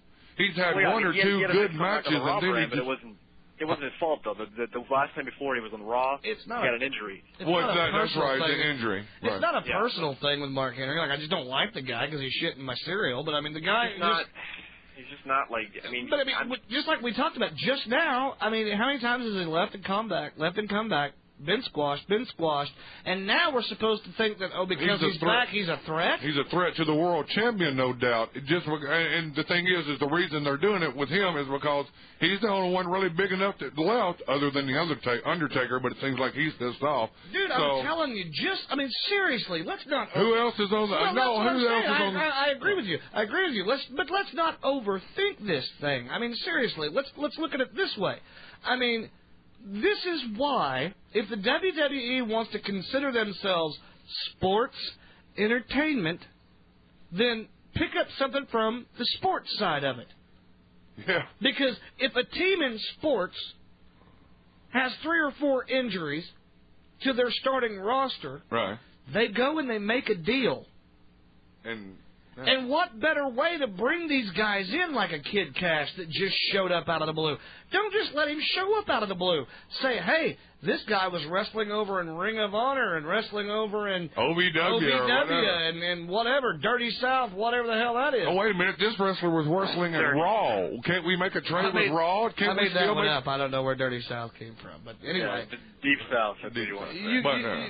You get my idea, though. Yeah. Publicize it's good, but they'll never do that. But why not? What's it going to hurt? I mean, they make all this commotion about the brand being split. Raw against SmackDown, and how they have this big trade at the first of each year, who's going to get who and where are you going and where are you going. The thing is they've always said during this whole course that anybody can be traded. Well, then why not make a trade? But that's the thing. I mean, you've got this website that's trying to become the new tabloid of professional wrestling internet shit in WWE.com. They want the scoop for very good reason. It's their scoop to have in the first fucking place. I understand all that. But if you're going to do that, why not use what you have? Okay, Vince, what are you worried about? Seriously, son, are you worried about not being the top money-making company in wrestling? You shouldn't be. You have no worries there. You're still going to be the top money-making company because of several reasons. House shows, pay-per-views, the fact that you actually charge people to see your shit, that helps. TNA isn't a money-making company right now. They're not a profitable company yet. You don't have to worry about the money aspect of it. You don't have to worry about it. WWE shut its doors in 6 months, you'd still be one of the richest men ever. Don't worry about the money side of it. But since you got all that money and you don't have to worry about it, give us what we want. Intriguing storylines and not insulting our intelligence. When you bring a guy like this in, like a Kid Kash, tell the public, make it a big deal that you actually just picked this guy up from wherever you picked him up. Right. What are you worried about? What is the worry? You say something about Ring of Honor, and then so Joe Schmo watching that edition of SmackDown runs out and orders 17 DVDs? Well, They're still watching SmackDown. Wait a minute now. That goes back to what I said earlier about when we were talking about the whole the little quips and little comments that our WWE's making about TNA. Thing is they don't want to give any more props to any other wrestling federation out there, and by saying, well, I went and got this guy from Ring of Honor. That is raising a few eyebrows. Okay, well then my question to you is this. How upside down would the wrestling world turn if Vince did mention TNA? Or if anybody on that product mentioned TNA? Oh, it wouldn't make a big difference. But hell it wouldn't. This guy mentioned it on Bite This, and it's all over the damn internet. I said it would make a difference, but it's not going to be cataclysmic. It's not. Why not? Why not? Why wouldn't it be? If a guy mentions a blurb about it on Bite This and the internet is flooded to the point that WWE Bite This removes the clip from the show within 24 hours, right. If Vince or the announcers or if Taz was to say, hey, Michael Cole, I got on good word that this Kid Kash character came from, TNA. What's TNA? Well, it's another wrestling federation. They're not on the same time. They don't ever, one time during the entire week, are they up against each other.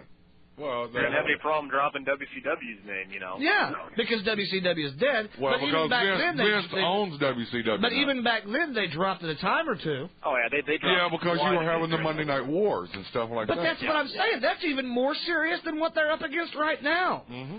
And it would show that, you know what, you're on a united front. You are standing strong with your product, and you're not worried about anybody else. But the thing is we've already seen Vince working on a united front. He don't want a united front. He wants to be the whole front.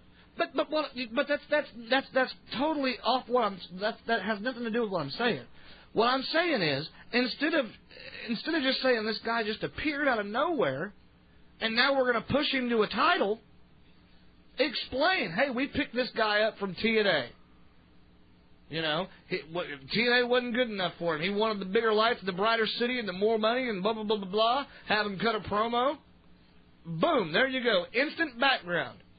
Now, you can just do the same thing with making a trade. Make a trade with Raw. Yeah. What the hell are your general managers there for anyway? Well, Raw still doesn't have one. Vince is the acting general manager. Doesn't matter. True.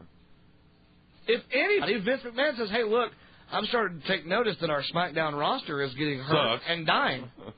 So we've got to replenish the talent pool. What better way to do that? We'll do a 3-for-1 trade. We'll give you 3 Raw guys for 1 SmackDown guy. Move Chris Benoit back to Raw and give him 3. There you go. You know, do something like that. That explains it.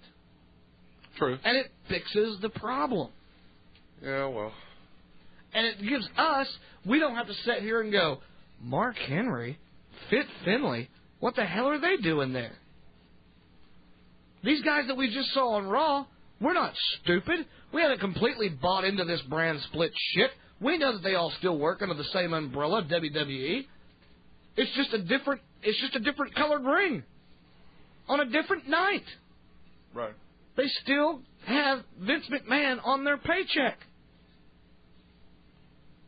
So put them over there and let them work for the same amount of money you're paying them to work now. I'm curious, Orange does bring a point. Matt Hardy did mention Ring of Honor on Raw a couple of times, I do believe, when he was cutting all of his promos before he started. Oh, man, when Matt Hardy mentioned Ring of Honor on Raw... He said it didn't really do much for him. What do you mean it didn't do much for him? For Ring of Honor? For Ring of Honor? It did a lot for Ring of Honor. It did a lot for WWE. It did a lot for news. That's all everybody talked about that week in the Matt Hardy saga was, can you believe he mentioned Ring of Honor? How cool would it have been if he just said TNA? But he never went to TNA, so. No, but he was still in that process. Right.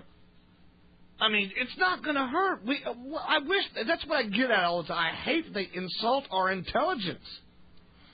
Well, they've been doing it the whole time. But I understand, but what makes you think because I found Channel 33 that I won't find Channel 45 on a Saturday? I don't know. Because we're the WWE, that's why, Trey. Exactly. But if you are the be-all, end-all, the best there is in the business, the best there is, period, what do you have to be afraid of? What? Good question. What is Vince afraid of? It's a good question. If you really want to show... Let's call Vince up and find out. If you really... Yeah, I got him on speed dial. If you really want to show that you are the best and you don't care... then mention it.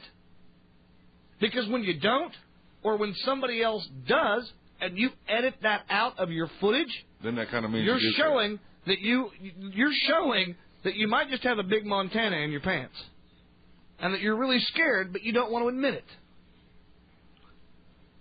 That's all I'm going to say on it. I guess that's my rant for the night. I don't know. Yeah, there's the weekly Trey Dog rant there. It just makes sense. I hate the fact when they think that we're so stupid that we don't... Well, I mean, and to maybe defend on the other side of the fence here, there's a lot of fans that watch WWE that don't know about TNA. Now, they've maybe heard of it, but they've never watched it. Now they have the opportunity. Okay, I agree with that, but... And I'm not saying, it's not, but I mean... let's say that Vince McMahon... I know what you might say, Trey, too, is, and you mentioned this to me off the air this week, the thing with Sting, I mean, with, and we had this debate when they first announced it. I'm going to get into the ratings pretty soon here when we get to TNA. When he comes, I'm watching those ratings, and I've been watching them since they've announced that, and it's helped. Well, I'll say this. I don't like ratings. I don't care about ratings. Well, you have to when you're TNA and WWE right now. But when it's TNA and that's the hot topic all the time, especially on the message board, I'll say this to all you doubters. Later on down the line, if I'm wrong, you can publicly cane me. I don't care. You can talk shit about me on the message board. But here's my statement to you that I made there already. You guys all talk shit about me and about Sting because I thought Sting was going to do great things for TNA. You know what? They went from a 0.8 to a 0.9 just since he's been mentioned. Yeah. Not even been on the air And yet. that sounds like a small deal, but guys, a 0.8 to a 0.9 is no small number. Especially it's a lot of different right people. And on a holiday week. Yeah. Christmas Eve. So from a 0.8 to a 0.9, and the guy hasn't even been on TV yet, just his name. His name alone took you from a 0.8 to a 0.9. So take that, you argumentative sons of bitches. Yeah. Well, before we jump into TNA, I want to pass on one quick. It's slightly WWE and it's slightly not, but it involves Brock Lesnar and that lawsuit that's going on. I was hoping you were going to bring this up because they kind of talked about it tonight on WTR, but they didn't make the point that I'm hoping you're going to make. Well, I'm going to present something, and then maybe you can ask me if you'd like me to make a point on it. But this week, well, I guess it was December 27th last week, technically, the WWE's attempt to ban or prevent Brock Lesnar from competing for New Japan ever again, at least for the January 4th show at the Tokyo Dome. Their attempt to block that was denied by a judge, and they reserved the right, and from with the motion that was filed, that they reserved the right to attempt this in the future if they'd like to. But the whole point was that there was a lot of hearings. There's actually a hearing scheduled for the 3rd that was actually canceled, but there's another hearing on the 3rd that involves the situation. It's really confusing date-wise. Yeah, if you don't keep up with this, it's very confusing. But the whole attempt by WWE was that they wanted to prevent him from working for New Japan, especially on this January 4th event, because it's pretty much New Japan's biggest event of the year. And they wanted to do this event. I'm pretty sure that they're going to want to prevent him from doing more because he had already done a previous show. He did another show not long ago, and this was like one of his, I believe this would be his 3rd appearance, and he's currently the heavyweight champion in that. And I also have a little quick note about that later that I'll get into involving the NWA. But I think that's the point that I was wanting to get to. Okay, well then you go ahead and I'll respond. And no, you go ahead and finish up, but I want to make sure that we cover that. Is what I'm saying. Well, basically, the whole attempt by WWE to block him, at least for this show, was unsuccessful. So I can't say that it's going to be unsuccessful in the future, but at least for this coming show. Basically, for those that haven't followed this, they don't know what I'm really talking about. Back in March of 2004, when Brock signed that settlement agreement, it said that he wouldn't compete or go to another, competing promotion, such as, TNA or anything that's televised, or even on pay-per-view. And he went to New Japan. He had done some underlying deals. He appeared at one show at ringside when he was engaged to Sable or Rena Mero at the time. He just kind of stood up, said, "Hey, I'm Brock Lesnar," and then he left. And then he finally worked out a deal where he became the world champion, and we covered that. And since then, that would be directly in violation of the settlement agreement that he did. And to make matters worse, I guess New Japan wants to take that footage of Brock, and they were going to get it played on the in-demand pay-per-view service, so that just, made things even worse. And then Brock is contending to the judge that by signing that settlement agreement, it's preventing him from getting a paycheck. And even though I heard he was smart with his money, I don't know if he depends on the money, or maybe something happened that I'm not aware of. But he said he needs a paycheck, and he can't just wait for 10 years and not get a paycheck. And I guess you could argue from the WWE side that he just said he wanted to walk away, but then you can also look at Brock's side of it too and kind of agree as well, or you could just side with one side and not care about the other one. But the gist of this is that it's an ongoing lawsuit. It's been going on for at least a year and a half now, and I guess more like a year, but it's approaching a year and a half. And you're either on one side or you're on the other side, but they're trying to get it settled. And stuff gets settled. And now they're doing a thing where Brock's attorney may or may not be used now, and it's really getting to that point. All this, sorry to cut you off there, but all this stems back on the point that I just made. Vince McMahon holds Brock by the balls. All he has to do is say, "You know what, Brock, we're not going to bring you back right now, but go ahead, brother, and get out there and earn yourself a paycheck." By Vince McMahon saying no, you can't work anywhere in the United States, especially on television, it furthers the point that goes all the way back to when we said, why does he care about what the Dudley Boys call themselves? Why does Kip James have to be Kip James and not Billy Gunn? Why is there a BG James and not a Road Dogg? Why is he copywriting all these names to keep these guys from getting their paycheck in TNA? Because whether you like TNA or you don't like TNA, or if you're one of those guys that go on the message board, you talk shit about how TNA's terrible and how they paid so much money for Sting. Number one, how much of Sting's contract did you pay? None of it. So shut up. The rest of it, with Vince McMahon saying that, you can't go by this name and you can't do this and you can't wrestle in the States, it just shows your insecurity and your fear. You've got all the money. You're the number one product. It ain't nothing going to change that for quite some time. Here's a question for you. Now that Kid Kash, and he is the Cruiserweight champion, and he did make he cut it basically his first real promo. I wonder if I'd call him if he'd pick up the phone. Yeah.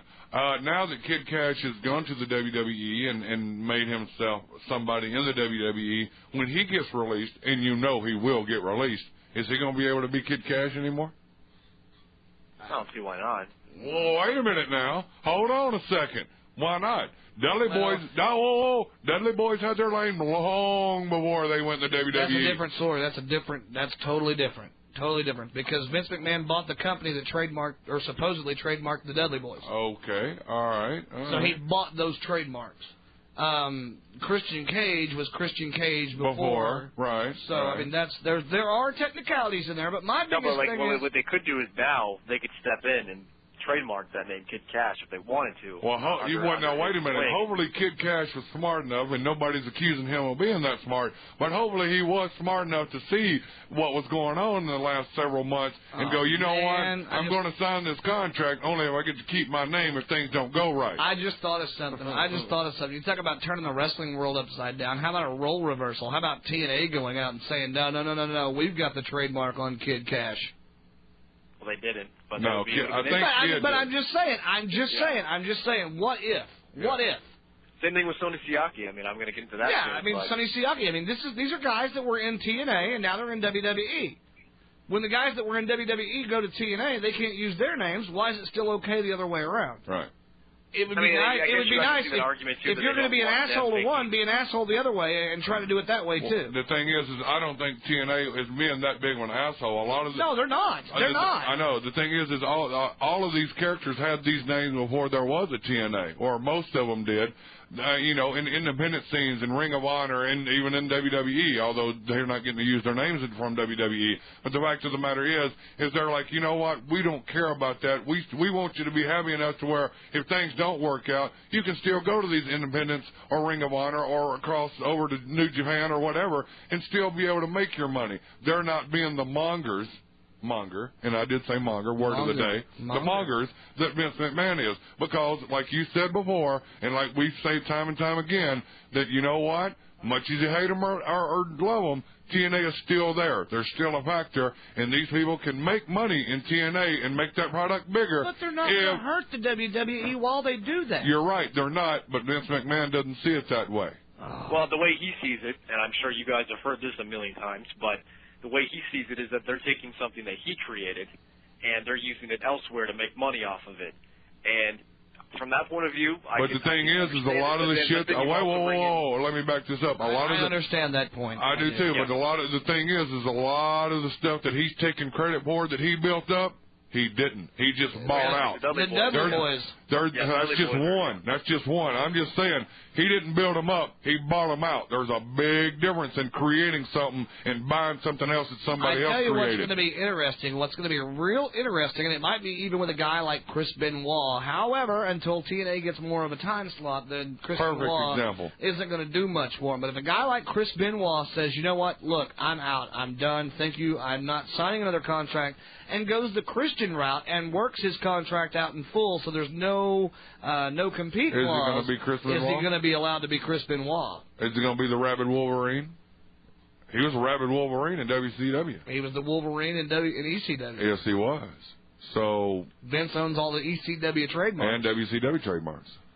Except for the one Kevin Nash kept. But then there's also the what is your real name clause. Yeah. Devon, his real name is Devon. Right. But it's Brother Devon. I'm telling you, it's going to shake out. And you brought this up earlier with the top of the hour with the news, when you talked about Chris Benoit and all the people that are unhappy and the morale in the company, and a lot of the guys watching to see what a guy like Chris Benoit is going to do. And if a guy like Chris Benoit jumps ship, it's almost like, I'm drawing a blank right now, but it was we talked about this before.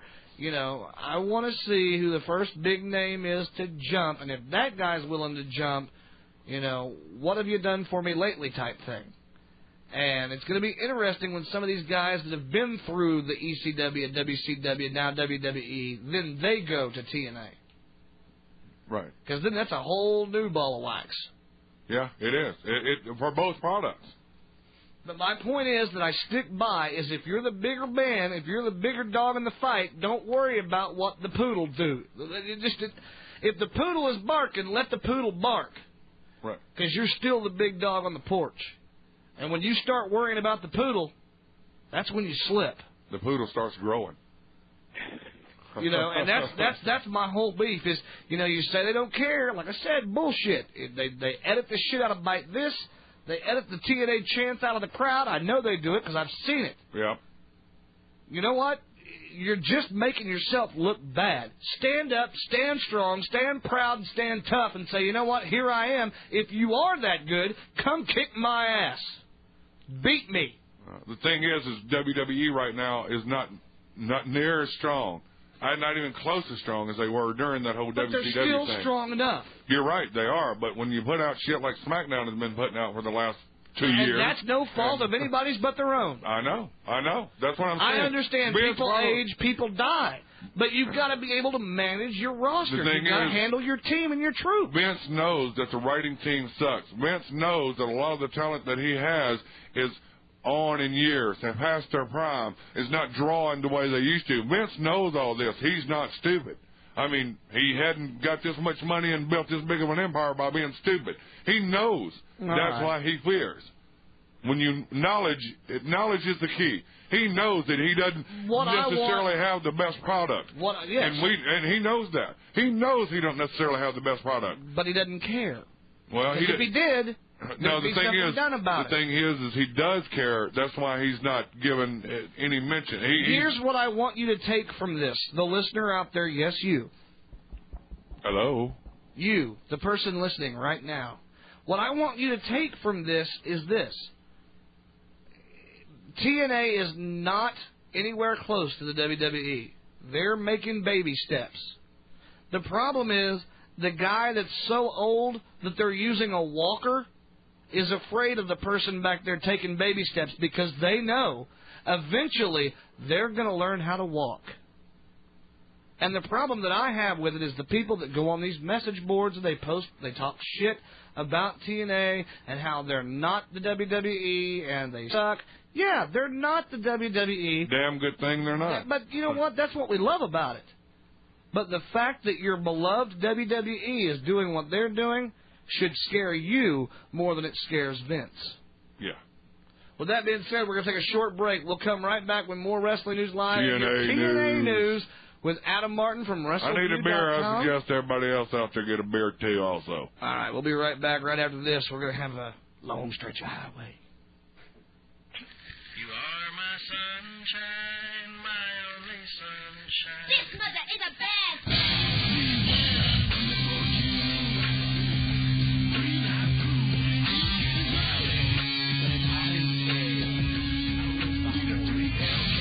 Hey, it's me, that D.O. double. No, I don't want to get in no trouble. It's me, B.G. James, on Wrestling News Live.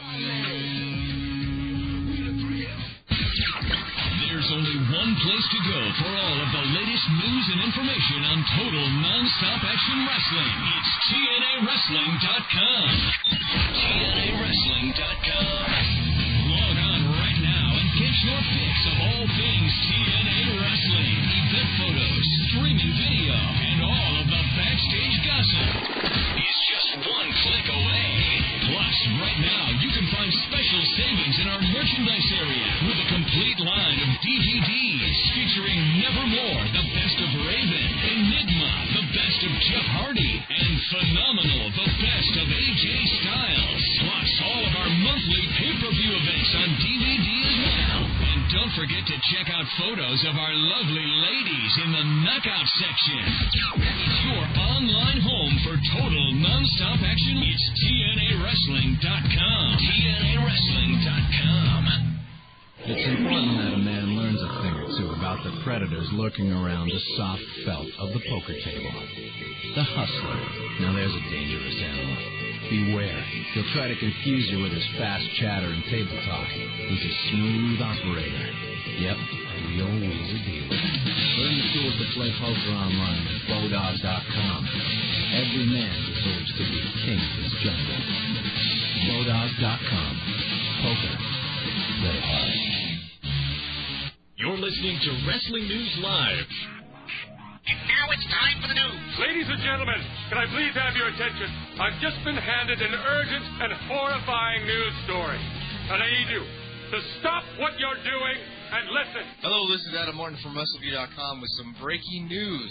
For all the latest and greatest in wrestling media, check out a brand new website at www.WrestlingMediaNetwork.com. The new home of some of your favorite wrestling radio shows such as WTR Sunday Nights, Wrestling News Live, Monday Night Mayhem, Wrestling Weekly, and Trash Talking Radio. Also, a brand new show that will cover all the latest from the world of PS2, PS3, Xbox, and Xbox 360 video games, not to mention video video interviews, and other special wrestling video features. For your one-stop shop in the world of wrestling and video game media, visit our new home at www.wrestlingmedianetwork.com. This has been a breaking news update from WrestleView.com. I'm Adam Martin. Back to you, fuckers. This mother is a bad bitch.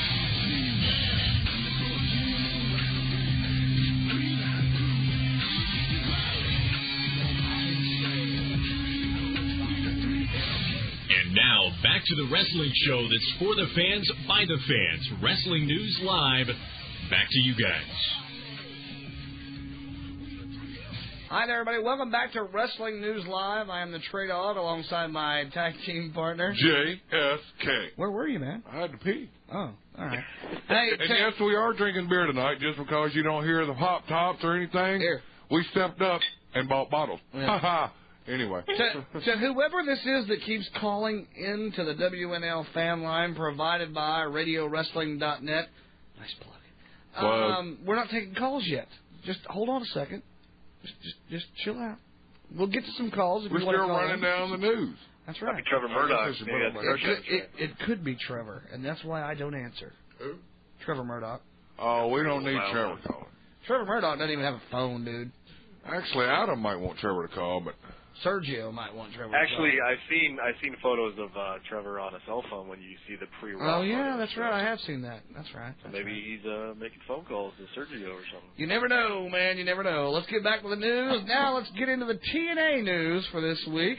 Adam, take it away. All right. Well, the big thing that I thought was amazing to me. I mean, I know a lot of people are home this night, but really TNA's kind of had some bad luck over the last 2 weeks. They had the December 24th show, obviously Christmas Eve.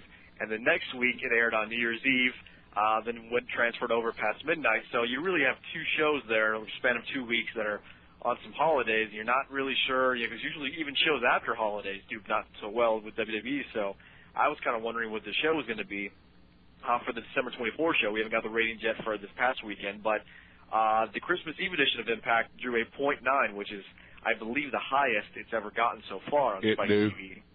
So that was quite an accomplishment in itself. And there's one thing I wanted to add to this, and it just started on December 26th, so 2 days after this aired. Starting that day, on the 26th, any show that is watched live or is TiVo'd or on a DVR system, if it's watched within a day or a week on that DVR system, it's going to be measured and put into the rating. So to me, this is going to be good news for both WWE and TNA, because I know a lot of times with SmackDown, I miss it. I have to go back and watch it. Same thing with you guys. Same thing with TNA with that time slot. For now, we were saying earlier tonight, we don't watch any wrestling live.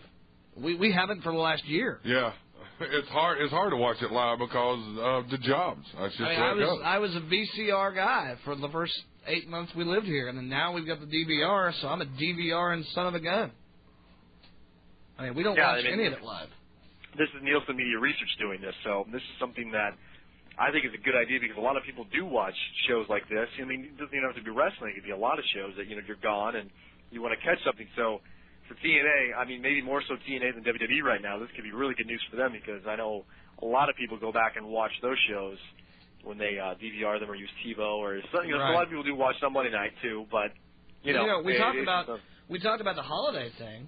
And I'll say this, some people in the chat room are saying where they were on New Year's Eve. I'll put it to you this way. I was working my ass off. He was working, yeah. I was at a party playing Texas Hold'em, and my cousin-in-law, JJ, was like, as soon as I walked in the house, he was like, dude, TNA just started. I was like, all right, cool. I was like, I'm DVRing it. I'm not real worried about it, But it was good to walk into that party and know that at that party, they had it on TV. Because they're wrestling fans. Well, we didn't have the TNA at work. Why not? Well, because it just... I know you work at a fine dining restaurant. I do work in a fine dining restaurant. TNA, man. Yeah, I know, and I tried, I've even had Raw in the background on a Monday night, or even SmackDown on a Friday night, just to see if anybody would catch it. Yeah, I love it when we used to work together behind the bar, and people would be like, and it's so funny, because when you're out of your element, when you're a wrestling fan out of your element, or out of the element, you're not real always vocal about being a wrestling fan. That's true. And people at the bar will be like, yeah, I'll take a shot of Crown and a Coors Light and Why is that? What's that on TV? I know, but like let's say that there's nothing on the TV to be like, hey, I'll take a Coors Light and a shot of Crown, and could you put on Raw? Could you, and they look around. That's right. Could you put on Raw? Could you turn that TV to SmackDown?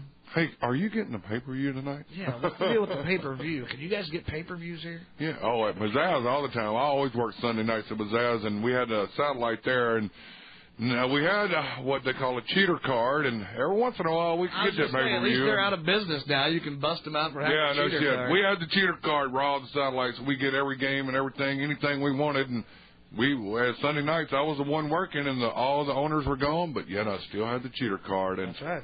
Had the pay-per-views up and going in the bar, and it was cool. It's cool to see it like that, be in a bar situation and drink. We used to go to a bar here in Springfield, Sir Gregory's, and watch the pay-per-view every Sunday night on a 120-inch screen TV, which they had one of those, and then 200-inch screens, and yeah, it was cool. It's great to sit there and drink, and when you're in a room full of wrestling fans, it just makes it a little bit better. But like Trey said, and I find down in the area that I work, it's kind of hard to say, I'm a wrestling fan, but you know what? I do anyway. I'm 6'8" and 260 pounds. It's kind of obvious that I'm probably going to be a wrestling fan. So, if they ask me something about wrestling, I tell them I'm on the spot every time. Yeah, this is what's going on right now, and that's who this person is, and that's where they're going. And it's kind of weird to see the different cultures of life that I have to look at every day, and I'm talking of the upper echelon, the higher society, if you will, of come in and knowing that they on Mondays after they get off work and the wife is out with the kids, they're flipping through their channels, and the Monday Night Football game sucks, and they're going, there's Raw on. And the guy that, and I'll take it to another level, the guy that hosts our news talk show, I mean, when he came to me on a Monday night and was like, hey, what's the deal with Bischoff being fired? And I was like, how did you know? Yeah. Well, I was watching Raw, and it was like, what? You're like, huh? You were. All right, Adam, back to you with the news. Well, I do want to add something to this. On the flip side, I was at a party last night when I was watching it was the third. I know that confused a lot of people. I know it confused you, Trey, when the first show was on at 8 Eastern for an hour, and then the New Year's Eve show here at midnight, which would be 11 Central, because we're, the Central guys run on the Eastern time like them big city folk. But that's right. I was at a party, and I went into just another room to see what was going on, because I knew it was only 30 minutes. I'm like, what the fuck, I'll go in there and watch it. And there was a group of people that I wouldn't even expect to even want to watch TNA were in there. They were watching the UFC thing before, and they caught the promos for TNA that's going to be on next. And I was sitting there watching. They know I have a website. They know I do this. They know all this stuff. But on the flip side, when you know too much and people know that, they ask you questions, and then you feel kind of awkward when you're just spitting stuff out, and that guy, and they kind of give you that look like, wow, I mean, they like it, but then at the same time, you feel kind of stupid at the same time. I don't know how to describe that. I can relate. We were playing poker a few nights ago before New Year's Eve at my cousin-in-law's, and my cousin-in-law JJ was sitting there, and he goes, "All right, man, tell me the truth." And I was like, "What?" He goes, "Tell me the truth." I was like, "What about what?" He goes, "Are they really going to bring Sting in, or are they just screwing with us?" I was like, no, Sting's really coming in. He's going to be there for a year. Is he going to wrestle, or is he just going to show up and talk? I was like, no, dude, he's going to wrestle. They're going to get their money's worth out of him. Don't you worry. And you just feel awkward in that setting, but yet you'll sit here for 3 hours and talk to the Internet about it until you're blue in the face. We've been known to do that a time or two. Yeah, we're going to push it again tonight. All right, let's go on with some more TNA news from the holiday week. Okay, well, we did see Shannon Moore on the New Year's Eve, I guess, the midnight edition of Impact, where he interfered in the World Tag Team title match. He took out AJ Styles. It's kind of funny that AJ won't be facing him at the pay-per-view. The way they would do that, you would assume they would sort of feud and go to the pay-per-view. He's actually facing a guy from New Japan. I hope I'm not butchering it. New Japan Wrestling, I kind of follow it, but, it's not really like... Vabam's in the chat room. He'll let you know. Okay, Vabam, I know the name is Tanahashi. I hope I pronounced that right.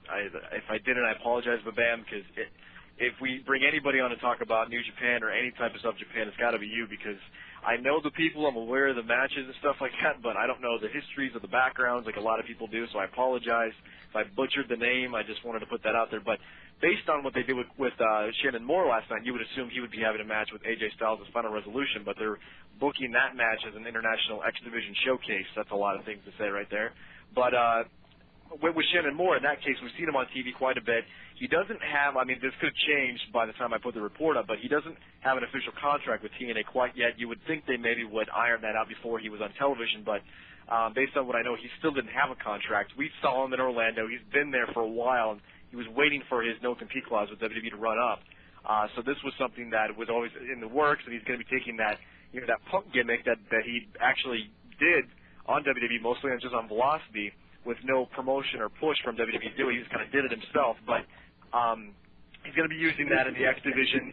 It was, like I said before, it was something he tried towards the end, but I can't confirm nor deny if he has signed a contract with the company yet. But as far as when he was just showing out there, he wasn't. A lot of things that I've been reading and hearing, and actually right in the chat room over at WrestlingNewsLive.net, a lot of people are saying, because you've noticed when you've seen Shannon Moore in the ring this past week, you noticed that he was a little bigger. I noticed he was a little bigger, more defined, more cut. He wasn't just that skinny kid. And a lot of people saying, oh, he just looks bigger compared to AJ. No, folks. Shannon Moore, I don't know if he's whatever he's doing, unless he's just in the weight room working out and eating his vitamins and saying his prayers. But he's gotten a little bigger. He looks like that he might, because you think of Shannon Moore, you think he's of on the juice? I'm not going to say that. I can neither confirm nor deny that Shannon Moore is on the juice. But the thing is he has gotten a little bigger. It looks to me, I'm looking on the positive side again. Right. I want to say that Shannon Moore looks like that he's trying to take things a little bit more seriously. In order to do so, he can't be that skinny kid that was in the 1, 2, 3 or whatever the hell that was. 3 count. 3 count. But the thing about it is that you just said it right there. He's got to take it more seriously. No, he's got to get in there and do what he's got to do because he's doing this because he's got a company that obviously believes in him. For whatever reason, TNA didn't have to bring him in. Oh, that's true. It's not a written rule that because you're fired from the WWE, you get hired by TNA. Look at Charlie Haas. Yeah, well, that's a bad example because he's going to be there too. So I know. I think I heard he's actually going back to WWE. Ooh. Really? Well, look at the SmackDown roster. They got nobody. They're bringing in Flip Millie and Mark Henry. Why not have Charlie Haas? I mean, come on. Makes sense. But as far as what you're saying, he's got a company that believes in him now. They picked him up for a reason. Well, yeah. Regardless of whether they think the Prince of Punk is the be-all, end-all of gimmicks, they think that he's got a chance to do something. Well, and him going in there and taking a step up and proving the chance and getting in the weight room or doing whatever it takes to further his game or get his ability better or be taken more seriously, and it seems like he's doing it. Now, I could be way off in left field and he could just be juicing for all I know. Once again, I can neither confirm nor deny that Shannon Moore's juicing. But the thing is it just looks to me, and if you look at him, he smiles the whole time he's out there. Whether he's on stage holding that stupid-ass sign or where he got in the ring and did that, whatever that move was that he did on AJ that he kind of almost missed, but they still, it's AJ Styles, so he still, AJ's going to make it look good. The Blockbuster is what it looked like to me. Well, no, it was kind of a side version of that, because the Blockbuster, Buff went over the top of their head. AJ Styles was bent over and he kind of went over to the side, and it was almost like that's why he went to the side. I don't know, it's kind of weird, but anyway, but he's smiling. He looks like he's happy to be there. He looks like he wants to be there, and that's what TNA does for you because. I guarantee you, we talked to a lot of people when we were down there, and every time we were there, you ask anybody on that roster, anybody from the lowest mid to nobody to the biggest star, you ask them all where they would rather be in person, face-to-face, all bullshit aside, no talking on the radio, no talking on the interviews or anything like that, just two guys hanging out having a beer, and you ask them, man, where would you rather be right now? 99.9% of them all say, right here. Why? Why would you rather be right here at TNA? Because it's a lot more fun. I enjoy the product. I enjoy what they're trying to do, and nobody's trying to hold me down. That's the main responses that you get to that question. Mm-hmm. And it shows on their faces, in the ring, out of the ring, wherever they're at, and it's rubbed off on Shannon Moore. Well, it looks to me. Like I said, I could be totally wrong. All right, back to the news with Adam from WrestleView.com. Nice intros. I appreciate it. Thank you. The other thing I wanted to pass on, a nice little quote. I like my quotes, as you can probably tell. You're a big fan of you. What's that? You're a big fan of you. I'm a big fan of the quotes. I'm not a big fan of myself. No, I'm just kidding. But there's a report that came out that AJ Styles and Samoa Joe are happy in TNA. But there was one TNA wrestler that had a little comment about Samoa Joe and his kind of position in TNA at the moment. And the quote from this certain TNA wrestler, I won't say who it is so I don't get, my ass kicked. But what this person said to me was that about Samoa Joe was that he was turned heel because Jeff didn't want to wrestle him, and he's denied promo time because Jeff doesn't want him to threaten his top heel spot. Exactly. And you know why Jeff doesn't want to wrestle Samoa Joe? Because Samoa Joe can kick anybody's ass on that roster, period. And that's the thing. When they had that little look when they went up the ramp, Samoa Joe holding the X Division title and JJ holding the other title, and they stopped and looked at each other, you saw. Now, it could have been staged, I'm sure it was, but I guarantee you that was a reflection of what Jeff Jarrett really felt like. He didn't want nowhere near that ring against Samoa Joe, and Samoa Joe would destroy. I mean, Jeff Jarrett even getting the win, Samoa Joe would still destroy him, and that's the thing. Samoa Joe right now, to me, the best thing TNA has to offer. I went out online, I said it right there. The reason he's the X Division champion, because if they put him in the heavyweight division, he would tear through them like butter. I'm saying the only match. Because there's some reports making the rounds right now, and I actually talked about this on the Christmas Craptacular where we were talking about how, he had that clause in his contract, Samoa Joe did, that he could ask for more money if his run in TNA was successful.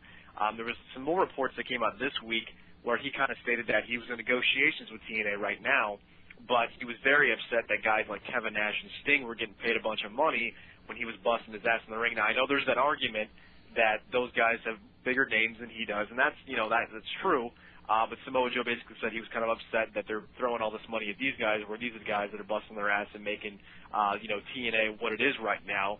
And he's right to a degree. I completely agree with that. And then there's also another report that, and actually I put this on WrestleView, I don't think we ever talked about in the show, but one of the writers for Raw, he took some time off, I'm pretty sure he's back by now, but Brian Gerwitz, he was invited by Samoa Joe to a Ring of Honor event a few weeks ago. It was in December, either in late November, early December, and he basically let it know that he has a deal with TNA, but it was under negotiation, so at any point he could leave if he wanted to, and by inviting Brian Gerwitz, he got some word back from Johnny Ace, who is obviously the VP of Talent Relations in WWE, that they definitely now have interest. They said they did it before, which just blows me away because earlier on, it was around the end of 2004 when they were having that kind of that war between who they want to sign, Samoa Joe or CM Punk. They went more with Punk because they saw what Samoa Joe looked like, and they said, well, if he came to WWE, he'd have to lose some weight. He could look that way. I love it. Now that they see the way he works in TNA, because they've seen the tapes, I mean, they can deny it, but they know for a fact that, I know for a fact that these guys are watching TNA and they're seeing his in-ring work. They have definite interest in him, and I heard one quote from Johnny A say that he could be not the next Rikishi, but he could be what Rikishi was, but in a heel format and be successful with it like he's doing in TNA right now. So at this point, I know he was in negotiations with TNA. The ball's kind of in TNA's court. If they pay him more money, they'll probably stay. If they don't or they don't budge, Samoa Joe can easily leave TNA right now, and there's said to be some definite interest from WWE, especially when you got Johnny Ace knocking on your door. You know there's interest now. It's just kind of funny how there wasn't before. Oh, yeah, there's definitely interest. But you got to take that into consideration. Well, yeah, and I would. Yeah, I wasn't good enough for you then. But wait a minute. Wait a minute. Here are two things.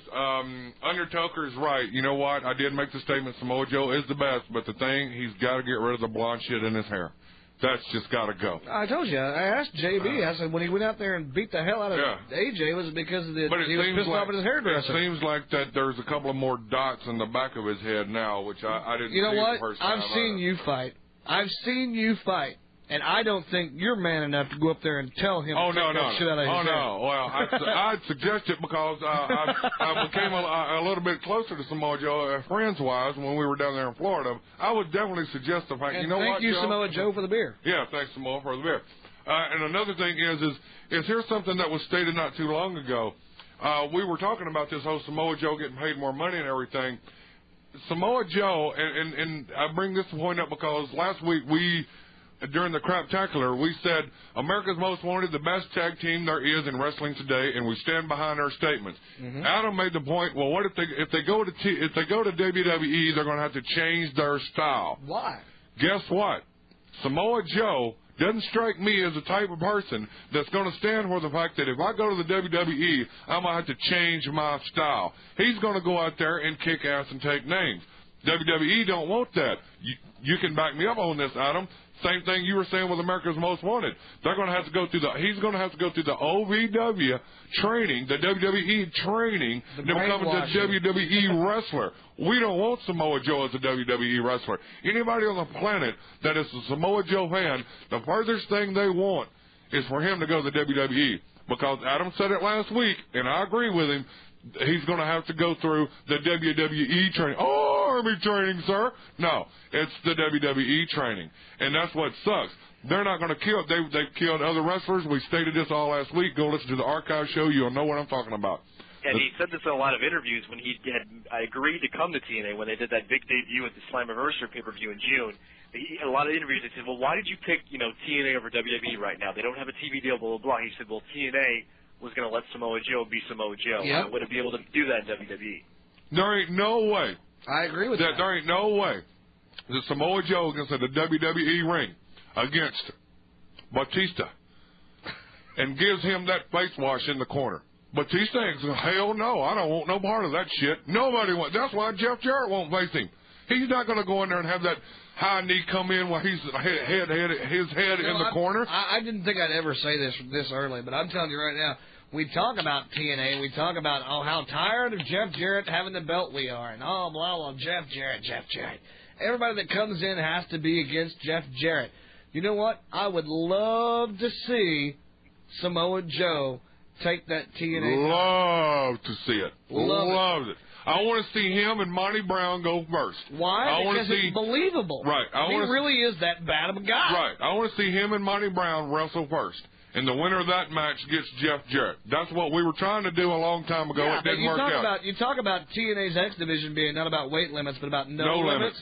But you know what? When you're a guy that's Samoa Joe and you can fly with the Flyers, and you can beat ass with the guys that are big enough to be in the heavyweight division. That's the definition of no limits there. That's a champion. Exactly. That's a champion. And that should be your heavyweight, your main champion. I'm not taking anything away from the X division. I think that those two belts are almost equal. And the guy doesn't even have to talk to get over. No, he doesn't. And that's the thing. He doesn't have to cut a promo, but he can if he needs to. I watched some of the Ring of Honor DVDs that I'm Curious Orange sent me, and I know that he can cut a promo. It's not the best, but it's damn sure not the worst. No. And he gets his point across in few words. He don't have to say a whole lot, but you know he's serious when he says it. It's the whole. That's what blows me away. Is you got that guy. I understand he hasn't been there that long, but you know what? He's much more believable of a champion than the champion is. He's made his impact. And the thing about it is, let me say this. I read this somewhere, might have been our message board. Jeff Jarrett is still one of the top guys in TNA, whether he's got that belt or not. Although I don't understand why him and Monty Brown had to wrestle King and Shark Boy. Go ahead. No, I don't either. But I'm not real sure why, even for storyline purposes, Monty Brown went back to teaming with Jeff Jarrett. Yeah. It seems now the heels are outweighing the faces. It's kind of weird. Well, yeah, I mean, when you saw this 2 weeks ago, the episode where they drew the line in the sand. Right. You've seen how many people are in the ring and four people outside. Yeah. 5 counting Sting's promo. Yeah. So. But, I mean, you got a guy like Samoa Joe, and I'm sure that, partner, we're going to catch hell for saying this. Oh, I'm sure. But I'm telling you, Samoa Joe is a believable champion. Believable. And you say, no, he's not. Well, then you haven't seen him work. You haven't watched him long enough to see what he does in the ring. I mean, it's because unreal. to me, a champion in a company is a guy that can kick everybody's ass. Right. Well, what are you talking about? Well, you know what? To me, Samoa Joe can beat AJ Styles. He's done it. He can beat Christopher Daniels. He's done it. He's going to do it again this Sunday. He's going to do it again on Sunday. And these are guys that are your upper echelon of the X division. Yeah, he hadn't got to wrestle in the heavyweights yet. I guarantee you, he can beat Monty Brown. Guaranteed. It'd be a great match. I want to see him on Abyss, too. He can beat Rhino. That'll be a good match also. It'd be a good match. I mean, there you're getting into the good matches. You're getting into that shit where you go, man, I want to see that. I want to see that. I want to see Abyss and Samoa Joe. I want to see Monty Brown and Samoa Joe. I want to see Raven and Samoa Joe. I want to see, well, he's already beat, oh, shit, I forgot. What was the other one we said? Don't know what you're oh well. Anyway, I was going somewhere with it, but yeah, we're getting to the point where we want to see those matches. He's in the X division. He's done everything he can do there. Well, not everything. And I'm not saying that it's time. I'm just saying that he is an X division champion, and let him have his run. But you know what? He's just as capable. He's that enigma guy. You talk about the brand split in WWE back when it first started, and you're like, I'd just like to see what this guy could do against that guy in the other brand. Right. This is a guy within your company with no brand split that you say the same thing about. Right. Because you've seen him wrestle AJ, Alex Shelley, Roderick Strong, Austin Harris. He wrestled Roderick Strong this week. Yeah, I mean, you've seen him wrestle these guys. In Ring of Honor. And he's the X Division champion. But what's going to happen, and how intriguing and how compelling a matches are we going to have when he goes to the heavyweight division? And he's taking on the likes of a Jeff Jarrett, a Monty Brown, Abyss, a Sting, Abyss, a Christian Cage. All of them. Yeah. Rhino. And the thing is here's something to think about. The same thing happened in Ring of Honor. We haven't even touched that shit. Yeah, Rhino was the other one I was thinking about. Okay. Yeah. The same thing happened in Ring of Honor. Samoa Joe came up. He was the pure champion. Pure wrestling champion for a long time. He never even went into the heavyweight division of Ring of Honor until much later. And then he wiped the floor with it. TNA is doing the same thing with him, which is okay. I thought he had his title reign before he won the pure championship, if I'm not mistaken. He might have. Did he? I might have got that back. Because he went like a full year as champion in Ring of Honor. Oh, I guess they hold the pure championship higher than the championship over there. Okay, maybe I was wrong. They introduced the pure championship after he had lost it and he won it. Yeah. So that kind of built that title up a little bit, and that was the big thing when Samoa Joe first came in. I had gotten DVDs. I was impressed with his work, but I hadn't seen him on a consistent basis because if you didn't buy the DVDs, you didn't really see his new stuff. And because of TNA, I've been able to see his character every week, every month on pay-per-views since June. And I've really, because at first, a lot of Ring of Honor guys like, when he comes in here, he should just win the belt right away. And I was like, I'm more of a fan of a guy proving himself, getting those victories, proving his character, building it up, which have done really good with Samoa Joe. Right. And now he's X Division champion. You guys have listed a plethora of names in the heavyweight division that he could face. It's just how do you handle that situation with the X Division title? Because when you have that how does he get his first loss? I can tell you how he gets his first loss without even getting a loss. 4-way, 3-way match, the whole Ultimate X match, whatever. I was just thinking last night when they were showing the most impactful moments of 2005. Right. They showed the X Division match a few times, or at least in clips, and I'm thinking to myself, you know what? What would Samoa Joe be like in an X Division match? In an Ultimate X match. Ultimate X match, yeah.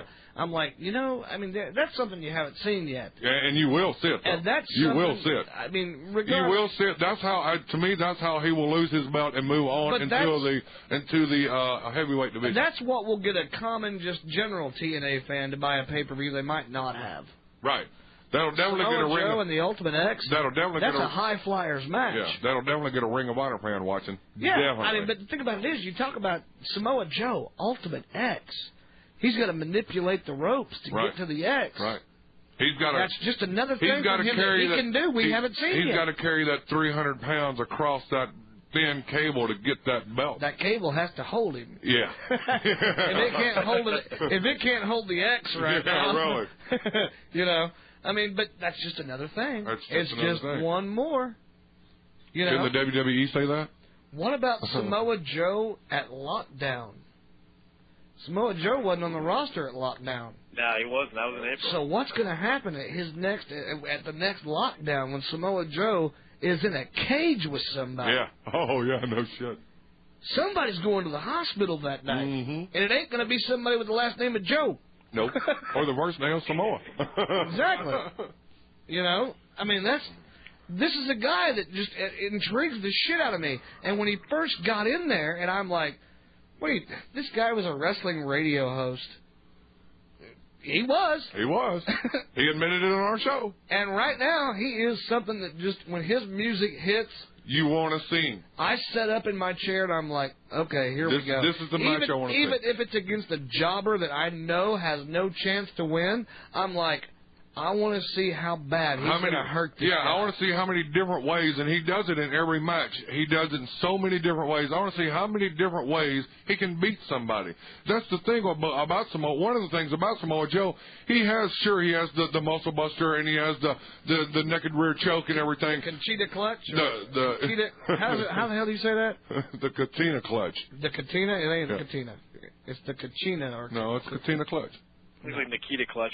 Nikita Clutch. No, whatever. The count, whatever it is, it's the rear naked choke. To make you tap out shit. Okay, the thing is that's not the only thing. We haven't seen everything that Samoa Joe can do. I've seen some of it. Katina. If you want to see some of the things that Samoa Joe can do, I suggest going and getting the ROH DVDs because I've seen it. And he hadn't even done a 16th of the stuff that he's done in Ring of Honor on TNA. And the thing is the more matches he gets into, the more that's going to come out. He's going to find different ways to beat different people. That's what keeps you watching Samoa Joe is because, A, he's damn good at what he does. B, you love to see a good old-fashioned ass-kicking. And C, you never know how he's going to put that good old-fashioned ass-kicking to use. That's my thing. Even when he comes out against a guy like Jarrell Clark, I'm just like, man, I want to see how he whips that ass. I want to see how he makes this person bleed or tap. Right. One of the two. And the match that he had against Chris Sabin was great. Oh, yeah. I love that. I like to see Samoa Joe against somebody that knows. Like, even this Roderick Strong match that he had this week. I love that. Right? I mean, Roderick Strong was getting his ass kicked. Put some moves I know. on That's too. what I was getting ready to say. Roderick Strong was getting his ass kicked left and right for the first 5 or 6 minutes of that match. And then he woke up and said, you know what? I wrestled this dude before in Ring of Honor. I know a couple of moves my damn self. And he showed them. He demonstrated them. And that's what Austin Aries and Roderick Strong still don't have a TNA victory. No, they don't. And that's sad. And that's bullshit. That's really sad because those two wrestlers should not be jobbers on anybody's roster. No. But let's get back to TNA news. What's left of it anyway with Adam. Adam, what's up? Okay, well, there's one thing that we've been kind of rumoring about. We didn't know if this was going to happen, but apparently in 2006, TNA is going to move forward with running some house shows. I definitely know some people have talked about this in the forums. They've liked it. They didn't like it. I'm still kind of on the fence about it. But one of the places that they've pretty much set in stone that they're going to run is the ECW arena, or the former ECW arena in Philadelphia where ECW did their shows. There's some other locations, too, like in Detroit and Pittsburgh. I know St. Louis was talked about. But they want to measure that East Coast fan base, and if that works, then they're going to, kind of push towards the Midwest, and then, they can go as far as, the West Coast, where, some other promotions have been pretty successful, like PWG, Pro Wrestling Guerrilla out there. So, it's just something they're going to attempt. I don't think they want to, jump into it as fiercely as WWE, because they've seen, and I've said this from the beginning, I always bring this up every time, TNA and house shows is mentioned. They've seen how that WWE market, with the amount of television time they have per week, if they're only pulling in about, 1,000 people, it's still not very successful, and they're not hitting those gates that they used to hit. Obviously, you could put it forth, the popularity of wrestling has gone down since then, but, they went from having, $100,000 gates to, 50,000. So there was a definite change, and they had to make some changes. So for TNA to see that, it was smart. I know that one of the first tests they did, I guess unofficial tests, or I guess they did call it a test, was when they had that show in Border City Wrestling, which is where, they had the controversy in Canada where Jeff Jarrett beat Raven for the title. That was kind of a test because a lot of the matches, if not all, were TNA talent. So I know they had Mike Tenay, and so this was a test for a house show. So it looks like they're going to do it. I'm still kind of on the fence about running in the ECW arena because, ever since ECW went out of business, it's had a lot of, like CCWs ran there, more hardcore wrestling. They're going to expect, the fans in Philadelphia are going to expect that because they know what TNA is, but I just don't know if you want to even affiliate yourself with ECW because in those comparisons start up, they've already started up with being on the same, network. Now, granted, it was TNN back then, but, I don't know if I'd want to see that comparison start because it would. You're like, well, this is ECW. Well, yeah, no shit, it's a six-sided ring, but, it's just, I could see that happen. If they run ECW arena, it's going to happen. Those comparisons are going to start, and that's something that any wrestling fan's going to do, but I don't think you should do that. But well, my thing about it is, and there are some valid points to the whole. It's just like ECW. It's not like ECW. They just have, unfortunately, the same idiots that show up and sit in the same seats all the time. Right. Adam, you know this because we were there. So my question is Unbreakable, whose seats were we in? Because they were some pissed off sumbitches. I guarantee it. Guarantee it, because they're used to having their set place, that they're there all the time, and between the ropes guys sit on the off-camera side. The thing is and I know that I sit there. I guarantee you. I wonder what Dickerman and Fritz. I don't know about Vito because I don't know how often Vito goes, but I wonder what their thoughts are on the same people sitting in the same seats all the time. Right. And people make a good point when they say, well, the pay-per-view's in the same place as the weekly free show. It doesn't have that special feel. It doesn't have that. This is something we have to make sure we catch feel to it. And they're right. I thought about that last night. I'm sitting there watching the replay on the DVR of the 30-minute special. Right. And I'm like, man, these are the same people in the same seats that we saw when we were there. When we were there. Right.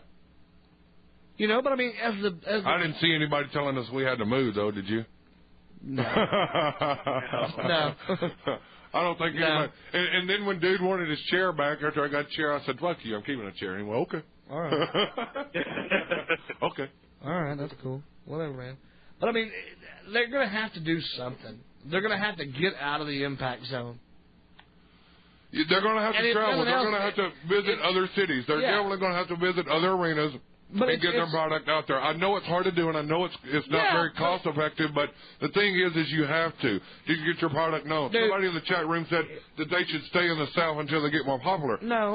Well, wait a minute. That's not a bad idea. As long as you travel, go back to Nashville, have a reunion show. Come to St. Louis. Go to some of these major cities. You have to advertise it. You have to let people know. Oklahoma City. Yeah, Oklahoma City. Anywhere within 3 hours of here, we're there. Basically, listen to half the Huey Lewis song. Tulsa, Austin, Oklahoma City. Seattle? Oh. No, Seattle's too far north. St. Louis, though. Yes. St. Louis, Kansas City, any of those. Yeah, I mean, just... But, I mean, my thing about it is, here's the problem. And I see both sides, because I think the reason that TNA doesn't do this is because they're afraid if they go, this month, Hard Justice on pay-per-view. Live from St. Louis, Missouri. St. Louis, Missouri, and 15 people show up. That's not going to happen. But that's what they're afraid of. I know that's what they're afraid of. But the thing is if they put in just a little bit of marketing, just a little bit of advertising. Why don't they advertise on a channel other than the one they're already on? Right. Well, actually, I think they do. No, I don't think so. I've seen their commercial on a couple of other channels. Briefly, and late at night, but I have seen it. I can't think of the channels right off the top of my head, but it's like when we ran commercials for the bar gig that we had down in Branson. Remember that? Mm-hmm. When we were working at Banjo's. You were doing karaoke, I was bartending, and we cut that commercial. TV commercial. Yeah. It ran on like 14 different channels. They weren't the most popular fucking channels, although ESPN was one of them. ESPN was one of them. Which was cool. I was on ESPN. That was cool, man. I was on ESPN. The thing is they do those channels. My band was playing in that commercial. Yeah, you were in the band, not doing karaoke. I was actually doing the karaoke in that. You did the karaoke in that. Oh, God. I was up there with the band. And, what's funny is when we taped that commercial, I had a set song that I was going to do, and for shits and giggles, the production crew that was shooting the commercial decided to play a different song. And I'm sitting up there going, thank God it was only a small clip, because I look like an idiot. Yeah, I remember that. My band was on ESPN back in the day. That's right. Well, that's just a little WNL nostalgia. We do that from time to time. But anyway, I mean, that's what I'm saying. They do, I know they do because I've seen it, but it's late at night, and it's only a select few stations that they do advertise. We weren't as good as Fozzy. No. Oh, God. Fucking Fozzy. Anyway, the thing is they do it, they just don't do it enough. And if they want to move to these other cities, they're going to have to advertise a little bit more, like you said, on other channels, right? And in different time slots to get the name out there. If you're going to move to a city, you're going to have to promote it for a month or two. The bottom line, you're going to have to. You do that, you will see the numbers. Go ahead. All right. Well, let's move on with some more TNA news. Well, yeah, I mean, I was going to add a little something, but, I mean, it just, you know, it's that whole, and I know you hate this, Trey. I never brought it up last time. You did a rant, so I hope you don't do a rant on me this time, but, and JSK mentioned it's that whole money thing. That's a whole other monster there to get trucks, to transport the rings, and then make sure the wrestlers get from where they are normally. Now they just have to worry about being in one place every, you know, twice a month. That being at Universal Studios, it's not hard, but, you know, it's a lot different. It's a lot harder process than a lot of people think, and I know, Trey, you proposed at the time, why not just do a test, see how it happens, go to a few places, see how it goes. Sucks. Yeah. And I was all for that, but to just, you know. But even if you do that test, you're going to have to advertise it. You're going to have to. Yeah, you're going to have to, yeah. And it's treat it like it wasn't a test. Treat it like it's something that you're going to be doing. It's called a house show. Yeah, it's called a house show, and it's just, you know, right now they have an hour to maybe 2 hours a week if you count. You know, the show on Saturday and then the show on Monday. And the show on Monday is a lot later. You know, it's still an hour later. But, you know, it's something to think about. They definitely have an audience. I think that's what they're focusing on more right now is building that audience. And then once that happens, they're going to do this. They intend on doing this year. I just don't know how aggressive they're going to be with it. So, you know, it's something to mention, something to bring up. Yeah. But, you know, it's nothing set in stone in terms of where they're going to go. There's just a few spots. They want to try the East Coast, but, you know. We'll see how it goes. But moving right along, I know we got to run a little long here, but the thing I was mentioning before with Brock Lesnar and how with New Japan, at the time, I knew there was a partnership because obviously they're using the guy from New Japan against AJ Styles at Final Resolution, but I wasn't sure, you know, if New Japan was actually considered, you know, an NWA territory or just anything like that. If you go to the NWA's website, they do list New Japan Pro Wrestling as being a territory of NWA. And if you look at the rankings page for all the titles, if you look at the world title area, it's the first one at the top. Brock Lesnar is listed at number 6. And you have names above Brock like, you know, Raven, AJ Styles, you know, blah, blah, blah, and it's people in TNA. Right. So, I mean, technically from a settlement agreement standpoint, he couldn't appear on television. But he can be named. He could be named if he wanted to. But that's not the point. That's not the point. The point we're getting at here, ladies and gentlemen, and what I was mentioning earlier that I wanted to make sure that we brought this up, is that on that website, the rankings, the official rankings for Jeff Jarrett's NWA World Heavyweight Championship, Brock Lesnar is number 6. Brock Lesnar. So, take that how you want it. But kind of makes you think a little bit, doesn't it? I mean, they wouldn't put the guy on there. How could you put the guy on there?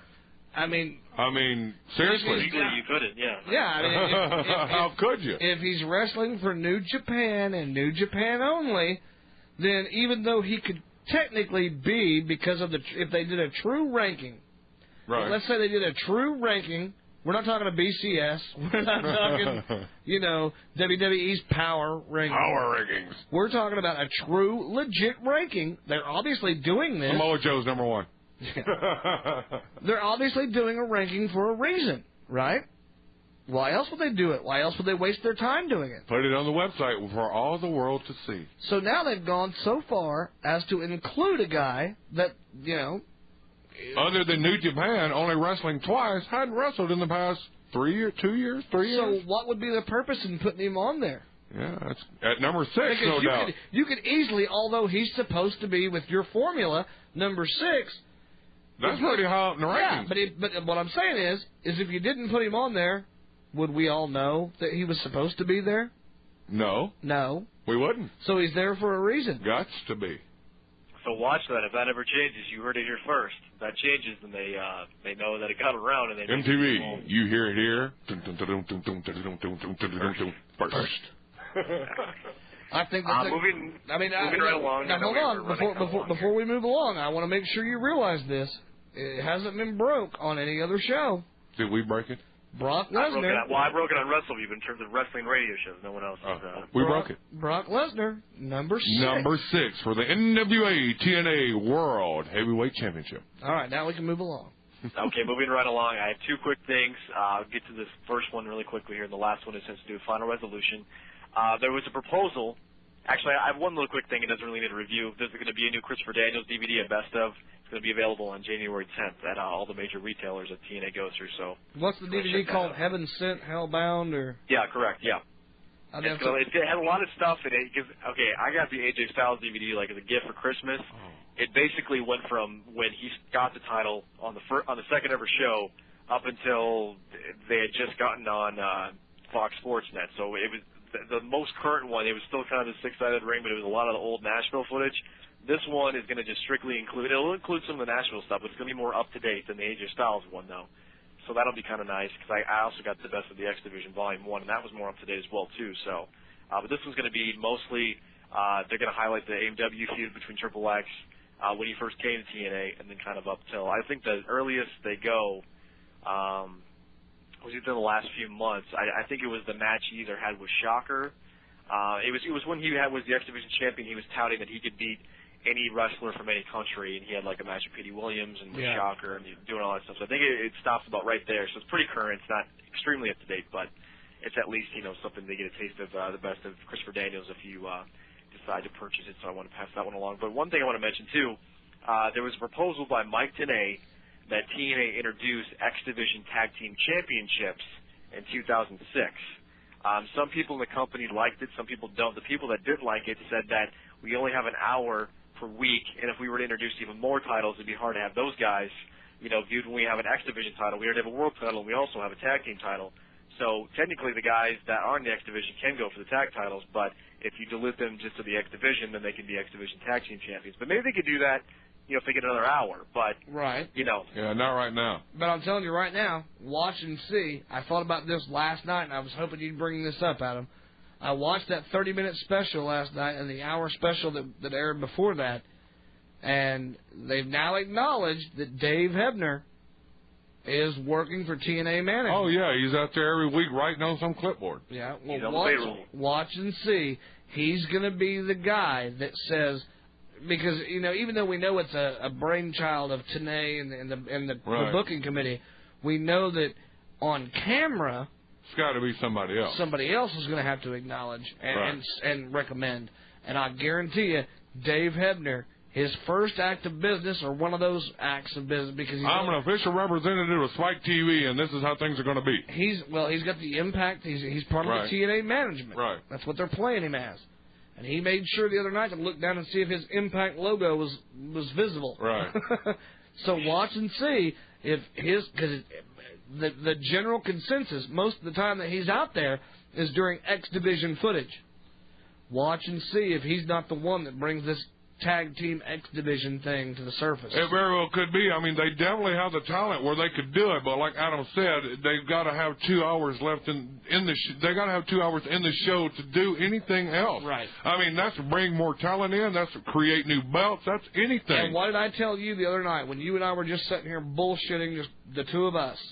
When I told you that Spike TV chipped into the kitty and they paid part of Sting's salary, that tells me that they're interested in the product to a point that they know by doing this they're going to have to get something back on their investment. Right. And a 2-hour time slot will help them do that. Yeah, it definitely. And the thing is Sting's name just being mentioned, jumping from point 8 to point 9, the highest ranking ever.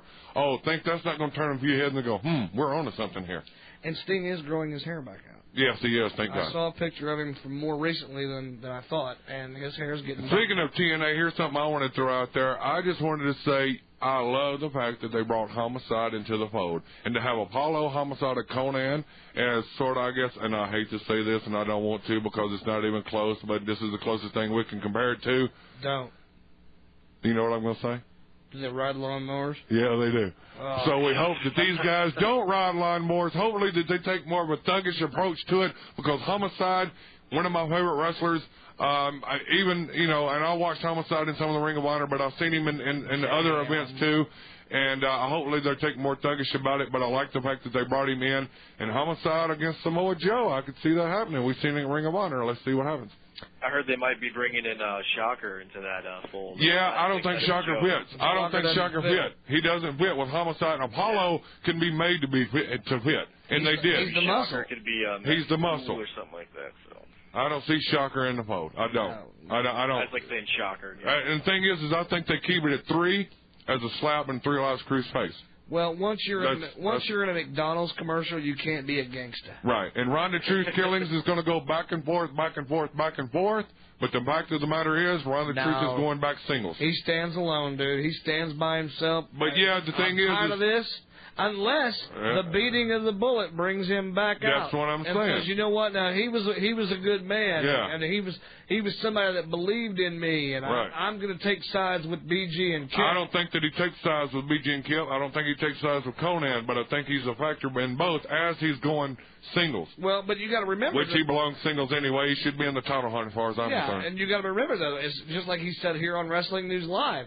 They're going to team me and Jeff Hardy. Well, Jeff Hardy's not there now. I don't want to see that. He can't show up for a pay-per-view. He can't show up for his own breakfast appointment. What do you mean? I mean, he's gone. But the point is now that's changed. So now where's Ron stand? I'm telling you, Ron is going to be a singles wrestler. Yeah. He needs to be a singles wrestler. It's about friggin' time. It's about time, and he needs to be in the title hunt. That's just one more name that I would like to see it go against Samoa Joe. I was going to say, Ron the Truth. Ron the Truth, Rhino, Christian Cage, Jeff Jarrett, Abyss. I mean, the list goes, hell, Sabu, Samoa Joe. Sabu and Samoa Joe. Come on. That's money. That's money. All right. All right, well, the last thing I got for you guys TNA-wise is the card for Final Resolution on January 15th. So far, this Sunday is going to be the New Year's Revolution pay-per-view, and the next week's going to be TNA's because they're actually taping this coming Tuesday. They're going to take 2 weeks' worth of footage for Impact, where Sting's supposed to be there. I don't think he's going to be on television or make an appearance. I'm so sick of the taping shit. Yeah. Well, they do that. That's taped for 2 weeks' worth. I know it'd be nice if they could go live, but they're going to tape 2 weeks' worth on January 3rd, I believe. And then it'll air over the next 2 weeks. They'll go into Final Resolution. They're going to obviously add some matches, but as of today, because I hate to jump the gun because a lot of websites, when the tapings are done, they throw out the card, and then you kind of know what's going to happen if you just watch the television. It kind of ruins it for you. So I would wait until all the tapings have aired. Don't read. But, what's that? Don't read spoilers. Just like Bob Barker. No. This is no spoilers because all the tapings have aired on television. That's but I'm just saying, Bob Barker's saying before he went off the air every night was, "Have your cat spayed or neutered." Mine's going to be, make sure you don't read spoilers. You're gypping yourself out of true wrestling entertainment. Yeah, and I try not to. And actually, sometimes I read them and I forget, but then I have to go back and read the tapings to see what's going to be on the show, and then it kind of ruins it for me. But I still watch because I want to see the match itself. But as of this past weekend, the last two tapings, this is what the card's going to look like for Final Resolution so far. The last landmark, there's only about 5 announced so far, but it includes Sting and Christian Cage teaming up to take on Jeff Jarrett and Monty Brown. It's going to be the main event, another tag team main event. I know we were all looking forward to that. Yeah, no, there's another pay-per-view that the world title's not up for grabs. Yeah, exactly. So that's, This doesn't bother me yet. Yet. Because Sting. They got to put over Sting. That's fine. So, that's true. Not that they have to, but another big match I'm sure a lot of us are looking forward to. Samoa Joe defending the X Division Championship against the Fallen Angel Christopher Daniels.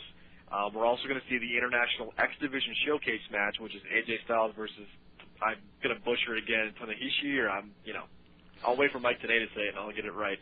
Okay.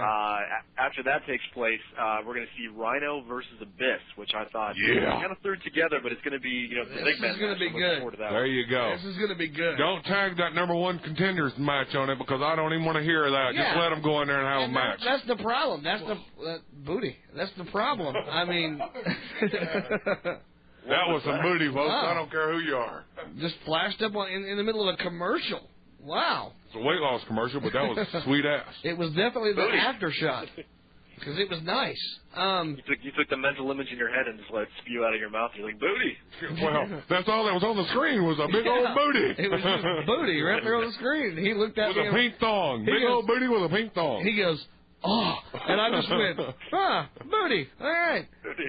Anyway, what were we saying? Talking about Rhino and Abyss. Rhino and Abyss. Yes, Rhino and Abyss. Rhino and Abyss.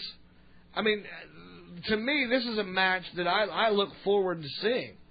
Oh, yeah. I really do. This was one of the ones that we were talking about. And you can't throw that number one contender shit on there because they did that before with other matches recently where they've said number one contender. By the time the pay-per-view went on the air, it was just a contenders match. Right. And we all know my thoughts on the They're all contenders match. Right. So let's don't go down that road again. However, I do want to see this match, Rhino against Abyss. This is going to be great, and this is one of these matches that you don't know who's going to win. And guess what, folks? We've seen Abyss since the Barbed Wire Massacre. We haven't seen Sabu. Well, yeah. And Abyss has been looking kind of strong, too. Who's to say you don't see Sabu? Yeah, who's to say you don't? Because Sabu Rhino... The thing is Abyss has aligned himself with Jeff Jarrett and Kemp. Rhino's on the other side of the fence. Where's Sabu find himself? Yeah, well, you know where Sabu finds himself. With Sting in the face. Right. Yeah. Well, the last match that is going to be, it's already been announced. I know we had a little debate about this one, but it's going to be Raven versus an opponent of Trey's favorite honor character, Larry Zbyszko's choosing. And the stipulation with this match is that if Raven wins, he gets a world title shot. If he loses, he's done with TNA. And I do look forward to this match. Yeah. Out of this entire storyline with Raven and Zbyszko, this is the one that I look forward to the most. Right. But now my question to you, news guy, is who's the opponent going to be? Yeah, it's going to have to be somebody not as big as Sting, because you can't steal that thunder. No, but it's got to be somebody worth the It's got to salt. be somebody worthy. It has to be. They've thrown out Just Incredible and who better? Who better than Canyon? Yeah, but, I mean, come on. That was okay and everything, but now you got to step it up. Who's it going to be? I mean, if it's going to cost Raven his job, supposedly, then it's going to have to be somebody. I know who they've contacted. I could maybe say that if you want me to, or if you want to. Go ahead. No, go ahead. I know they've contacted Lance Storm. And I know he's officially said he's retired from wrestling. He has his wrestling school in Calgary, but he's admitted to it on his website that he's been Well, if you can bring back Finley, I guess you can bring back Lance Storm. I like Lance Storm. I like Lance Storm in the fit with TNA. But you've got to also keep, you made the comment, it's got to be a big enough star because his job in TNA is on the line. Right. Okay, but by the same token, it can't be too big of a star because Raven has to win. Right. But who's to say it's going to be someone we haven't already seen in TNA, though? Nobody said that. Someone on the rock. Yeah, nobody said that. Okay, but who's not available? I mean, who's available to wrestle that night that isn't already booked in a major storyline? In terms of that would job to Raven? Yes. Well, there's free agents out there. I just don't see them jobbing to Raven. No, we're talking about already on the TNA roster. Oh, well, they did that whole thing on Impact when they had, an opponent of Larry Zbyszko's choosing, and it just ended up being the Diamonds in the Rough, So, Right. Could be just somebody that we already have seen in TNA. They just put. I don't think that they're going to do it that way, though. Like I said, the thing is Raven's job is on the line. That's what you just said. It's going to have to be. Now, hold on a minute. We just discussed this. We just covered this, and you, Adam, said it could be somebody that's already on the roster. And my question to you was, who could it be that's not already involved in something that's worth putting in that match? I have no idea who it could be. I'll be honest with you. I mean, I can't think of anybody off the top of my head that's Kip already James, bitch. Oh, he's got his hands full. I know. That's the problem. I mean, you could there's definitely free agents out there, but like you're saying, Trey, they have to be a big enough star because if this is going to be the match that cost him his job, I mean, you can't just get like Crash Holly to come in or something like that. No, you won't be getting Crash Holly. Spike Dudley. I'm trying to say Spike Dudley. I always think Spike and Crash because they have the little thing. That would be newsworthy. That would be really newsworthy if they could get Crash Holly in there.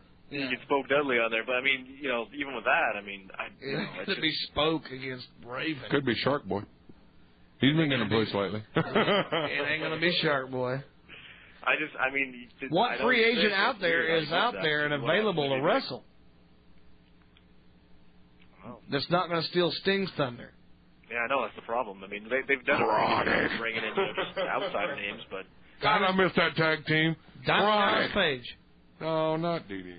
Why not? You know why? They have a history. They do. And they left it that way. And he's been on there before. And he's been there before. He's not bigger than Sting. He's not bigger than Sting, especially with every appearance. That would make an impact. I'm telling you, that's a very... Dusty isn't booking anymore, so he doesn't want to be around. Oh, man, you know what? You can say that now. Never say never. A paycheck is a paycheck. DDP could go one more round with Raven. Put on a great show. We still haven't found out who Raven's girlfriend is. Yeah. Could be DDP's ex-wife, Kimberly. Uh-oh. We can neither confirm nor deny that Kimberly is Raven's girlfriend. Perry Saturn. Oh, how cool would that be? That's a name. That's a name. And they left off his friends, and to bring Perry Saturn in and have Larry Zbyszko come out and say, you know what? I looked high and low, and I tried to find somebody that knows Raven for who Raven is, for Raven was back being the psychopath that he always has been. I wanted to find somebody, and I couldn't find anybody but one of his friends, and I had to pay his friend a lot of money. But he said, you know what? Money is the key. I got another name for you. Perry Saturn's good. That's a good name. Thank you. That's a good name. How about this one? The Sandman. And that's probably the route they'd go, and we've seen that. Yeah. We've seen that. I thought about Scott Steiner. What do you think about Scott Steiner? Scott Steiner would steal Sting's thunder.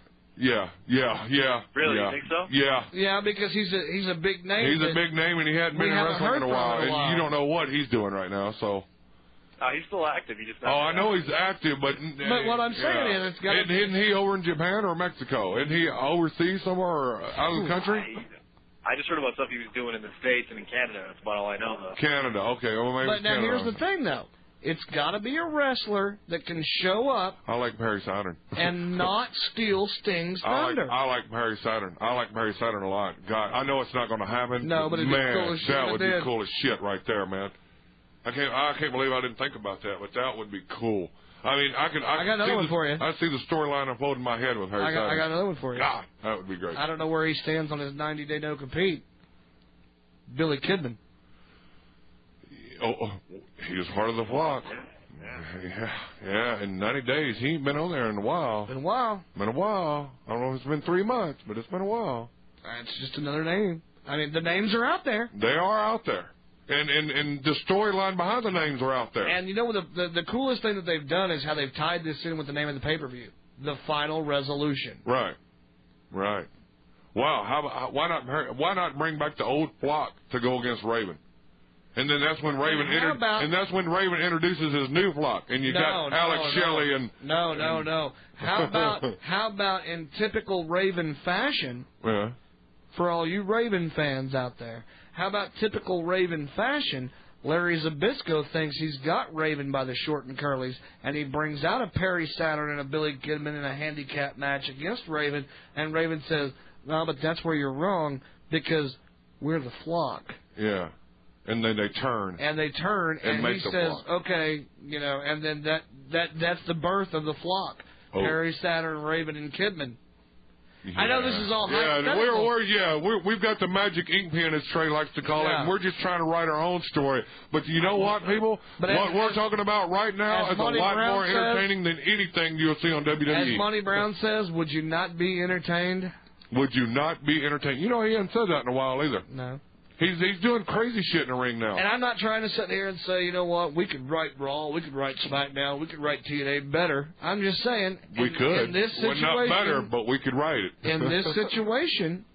I mean, yeah, because who better than us to know about, I mean, because I followed Raven from the Scotty, whatever his name was, when he was Pretty Boy. Scotty Flamingo, yeah. Way back in the day. I've been a Raven fan for a long time. I was even bigger Raven fan when the flock was formed, and the whole concept of the flock and the way they set out the ringside. There is no more factions in wrestling. Well, TNA is getting some. They haven't started them yet. Well, you still got Team Canada. Now you've got Conan's new faction that's come out. You got Jeff Jarrett's faction. It's a faction. It's not a faction. It didn't have a name. It doesn't have a name, but it's still a faction. Conan's doesn't have a name either yet. Well, but they will. They will. But the Tequila Sunrise or some shit. That's stretching it a wee bit. Margarita Mayhem. Anything be better than the fucking Mexicals. That's for damn sure. Touche. But no, what I'm saying is they are kind of forming ranks. They are forming ranks in TNA. Thank God. In TNA, yeah. Yes. And, just like we were talking the other night during Raw, and you were like, this is typical Triple H versus Big Show, blah, blah, blah. He's gonna but you know what? Big Show is Big Show, but Triple H doesn't have anybody to help him now. No, he doesn't. Nobody. Because there is no evolution. Unless this is the start of a new faction in Raw. I doubt it. Bring a couple of guys out. This is the new evolution.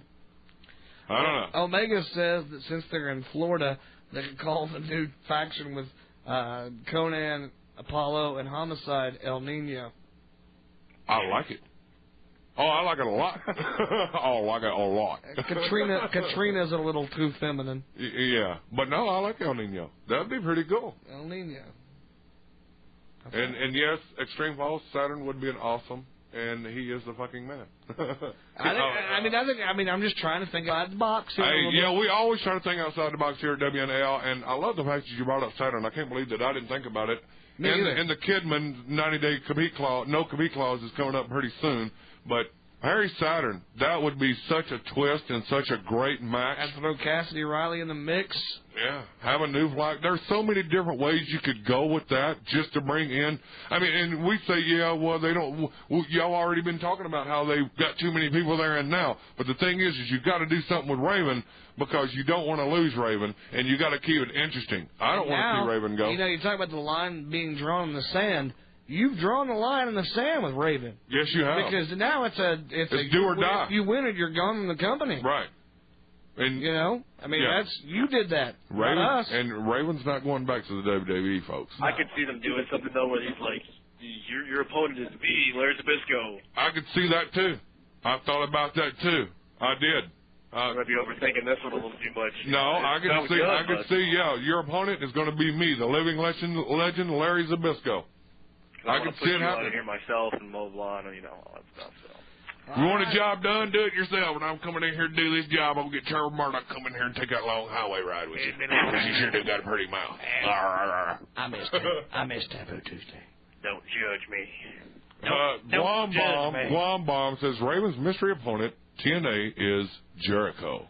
No. No history, no way, no how. That would upstage Sting so much. That would so much upstage Sting. You could have a debate about who is a bigger star, but in terms of like Jericho, currently, you've got to go Jericho. Right. Long time tenure in the profession, Sting. Yeah, of course. Yeah. All right, let's wrap this one up. Adam, thank you for everything this week. Thank you very much, Adam Martin. Thank you so much for helping me out with the look back at 2005. Yeah, that was pretty cool. It was fun. It was cool to do that because we've never been able to do that. Now we have a whole new method, so we'll be well prepared by the time 2007 rolls around. So. Yes, we will. With that being said, we're going to jump the hell out of here. Oh well, let's. I want to say I was hoping he'd be in the chat room tonight, but I didn't see his name up there. Scholar William, I want to say thank you very much for the card that you sent.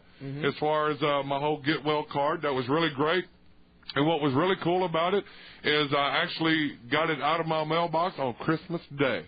I got a card from Scholar William, long-time listener and long-time chatter in the chat room. Why he's not there tonight, I don't know, unless he's there under another name.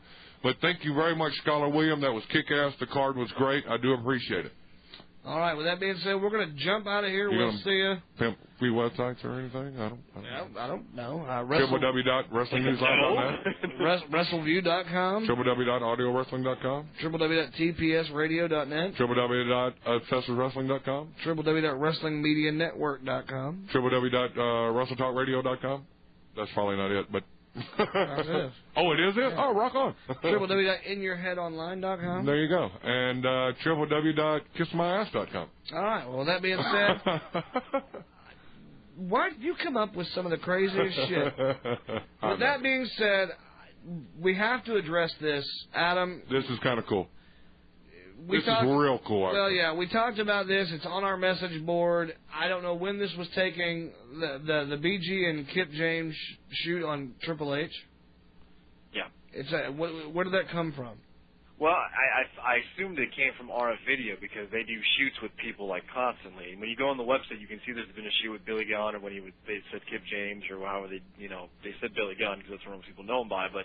If you look at the T-shirt, he has the I'm Kip James bitch T-shirt, and that's pretty recent. Right. So yeah, that is real recent. Shoot interviews, and he's done interviews about Triple H and stuff like that before, but I don't think they've ever done it together before.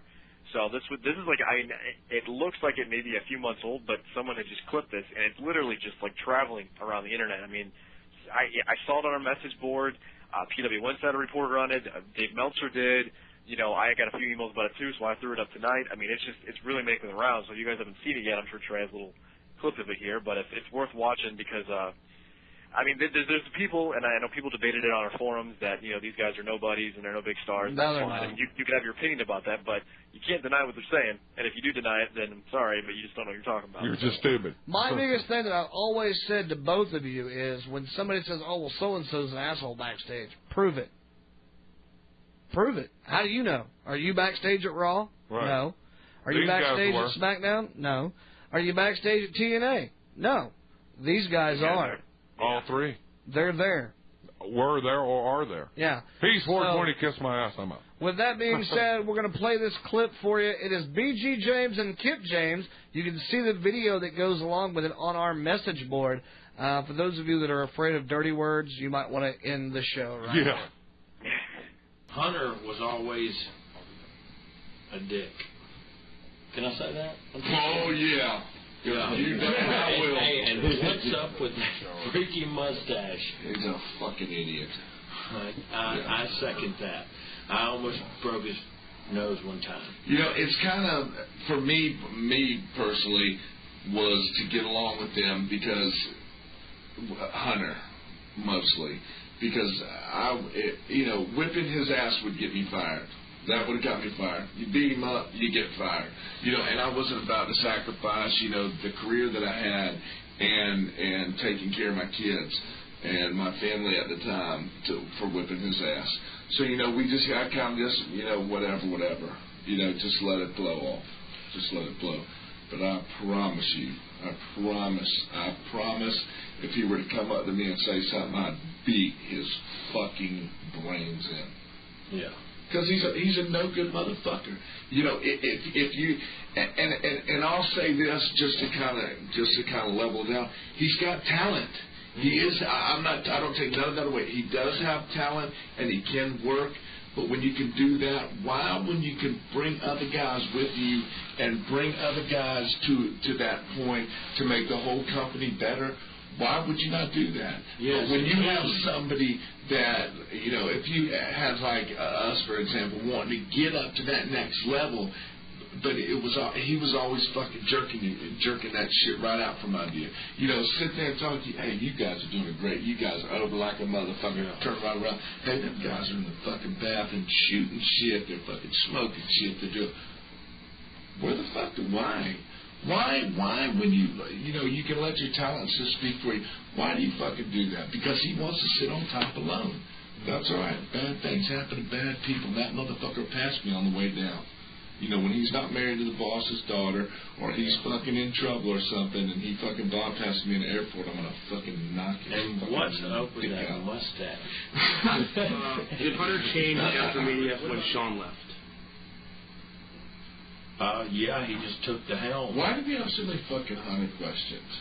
I don't know. Just because your nose looks like his. Oh, yeah, that was so right. Yeah. Do we really have to have that many questions about No, we don't. He's just did you guys become closer to him at all and after? No, we never came closer to him at all because he's a fucking cocksucking piece of fucking shit.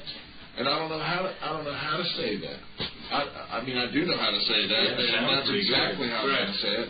But I mean, we're not close to him. We don't want to be close to him. Well, okay, here, I don't want to speak. No, speak. I don't want to be close to him. I don't give a fuck about him. He's a bad person. Bad things happen to bad people. He stabs people in the back. And I'm not talking just us. I'm talking about kids that are good that are coming up. I'm talking Randy Orton. He fucked Randy Orton so bad it was ridiculous. And that kid is probably one of the premier best guys that was coming up, and you're gonna lose the title because you have to go do some movie. That kid steps in and was carrying it great, and I mean Randy Orton is very good, and I mean very, very good. Great charisma. The acorn don't fall far from the tree. Right. Great charisma, great personality, good entertainer. And he just fucking stabs people in the back. And he's just fucking garbage. He's just fucking garbage. And that's just the way it is. Ditto.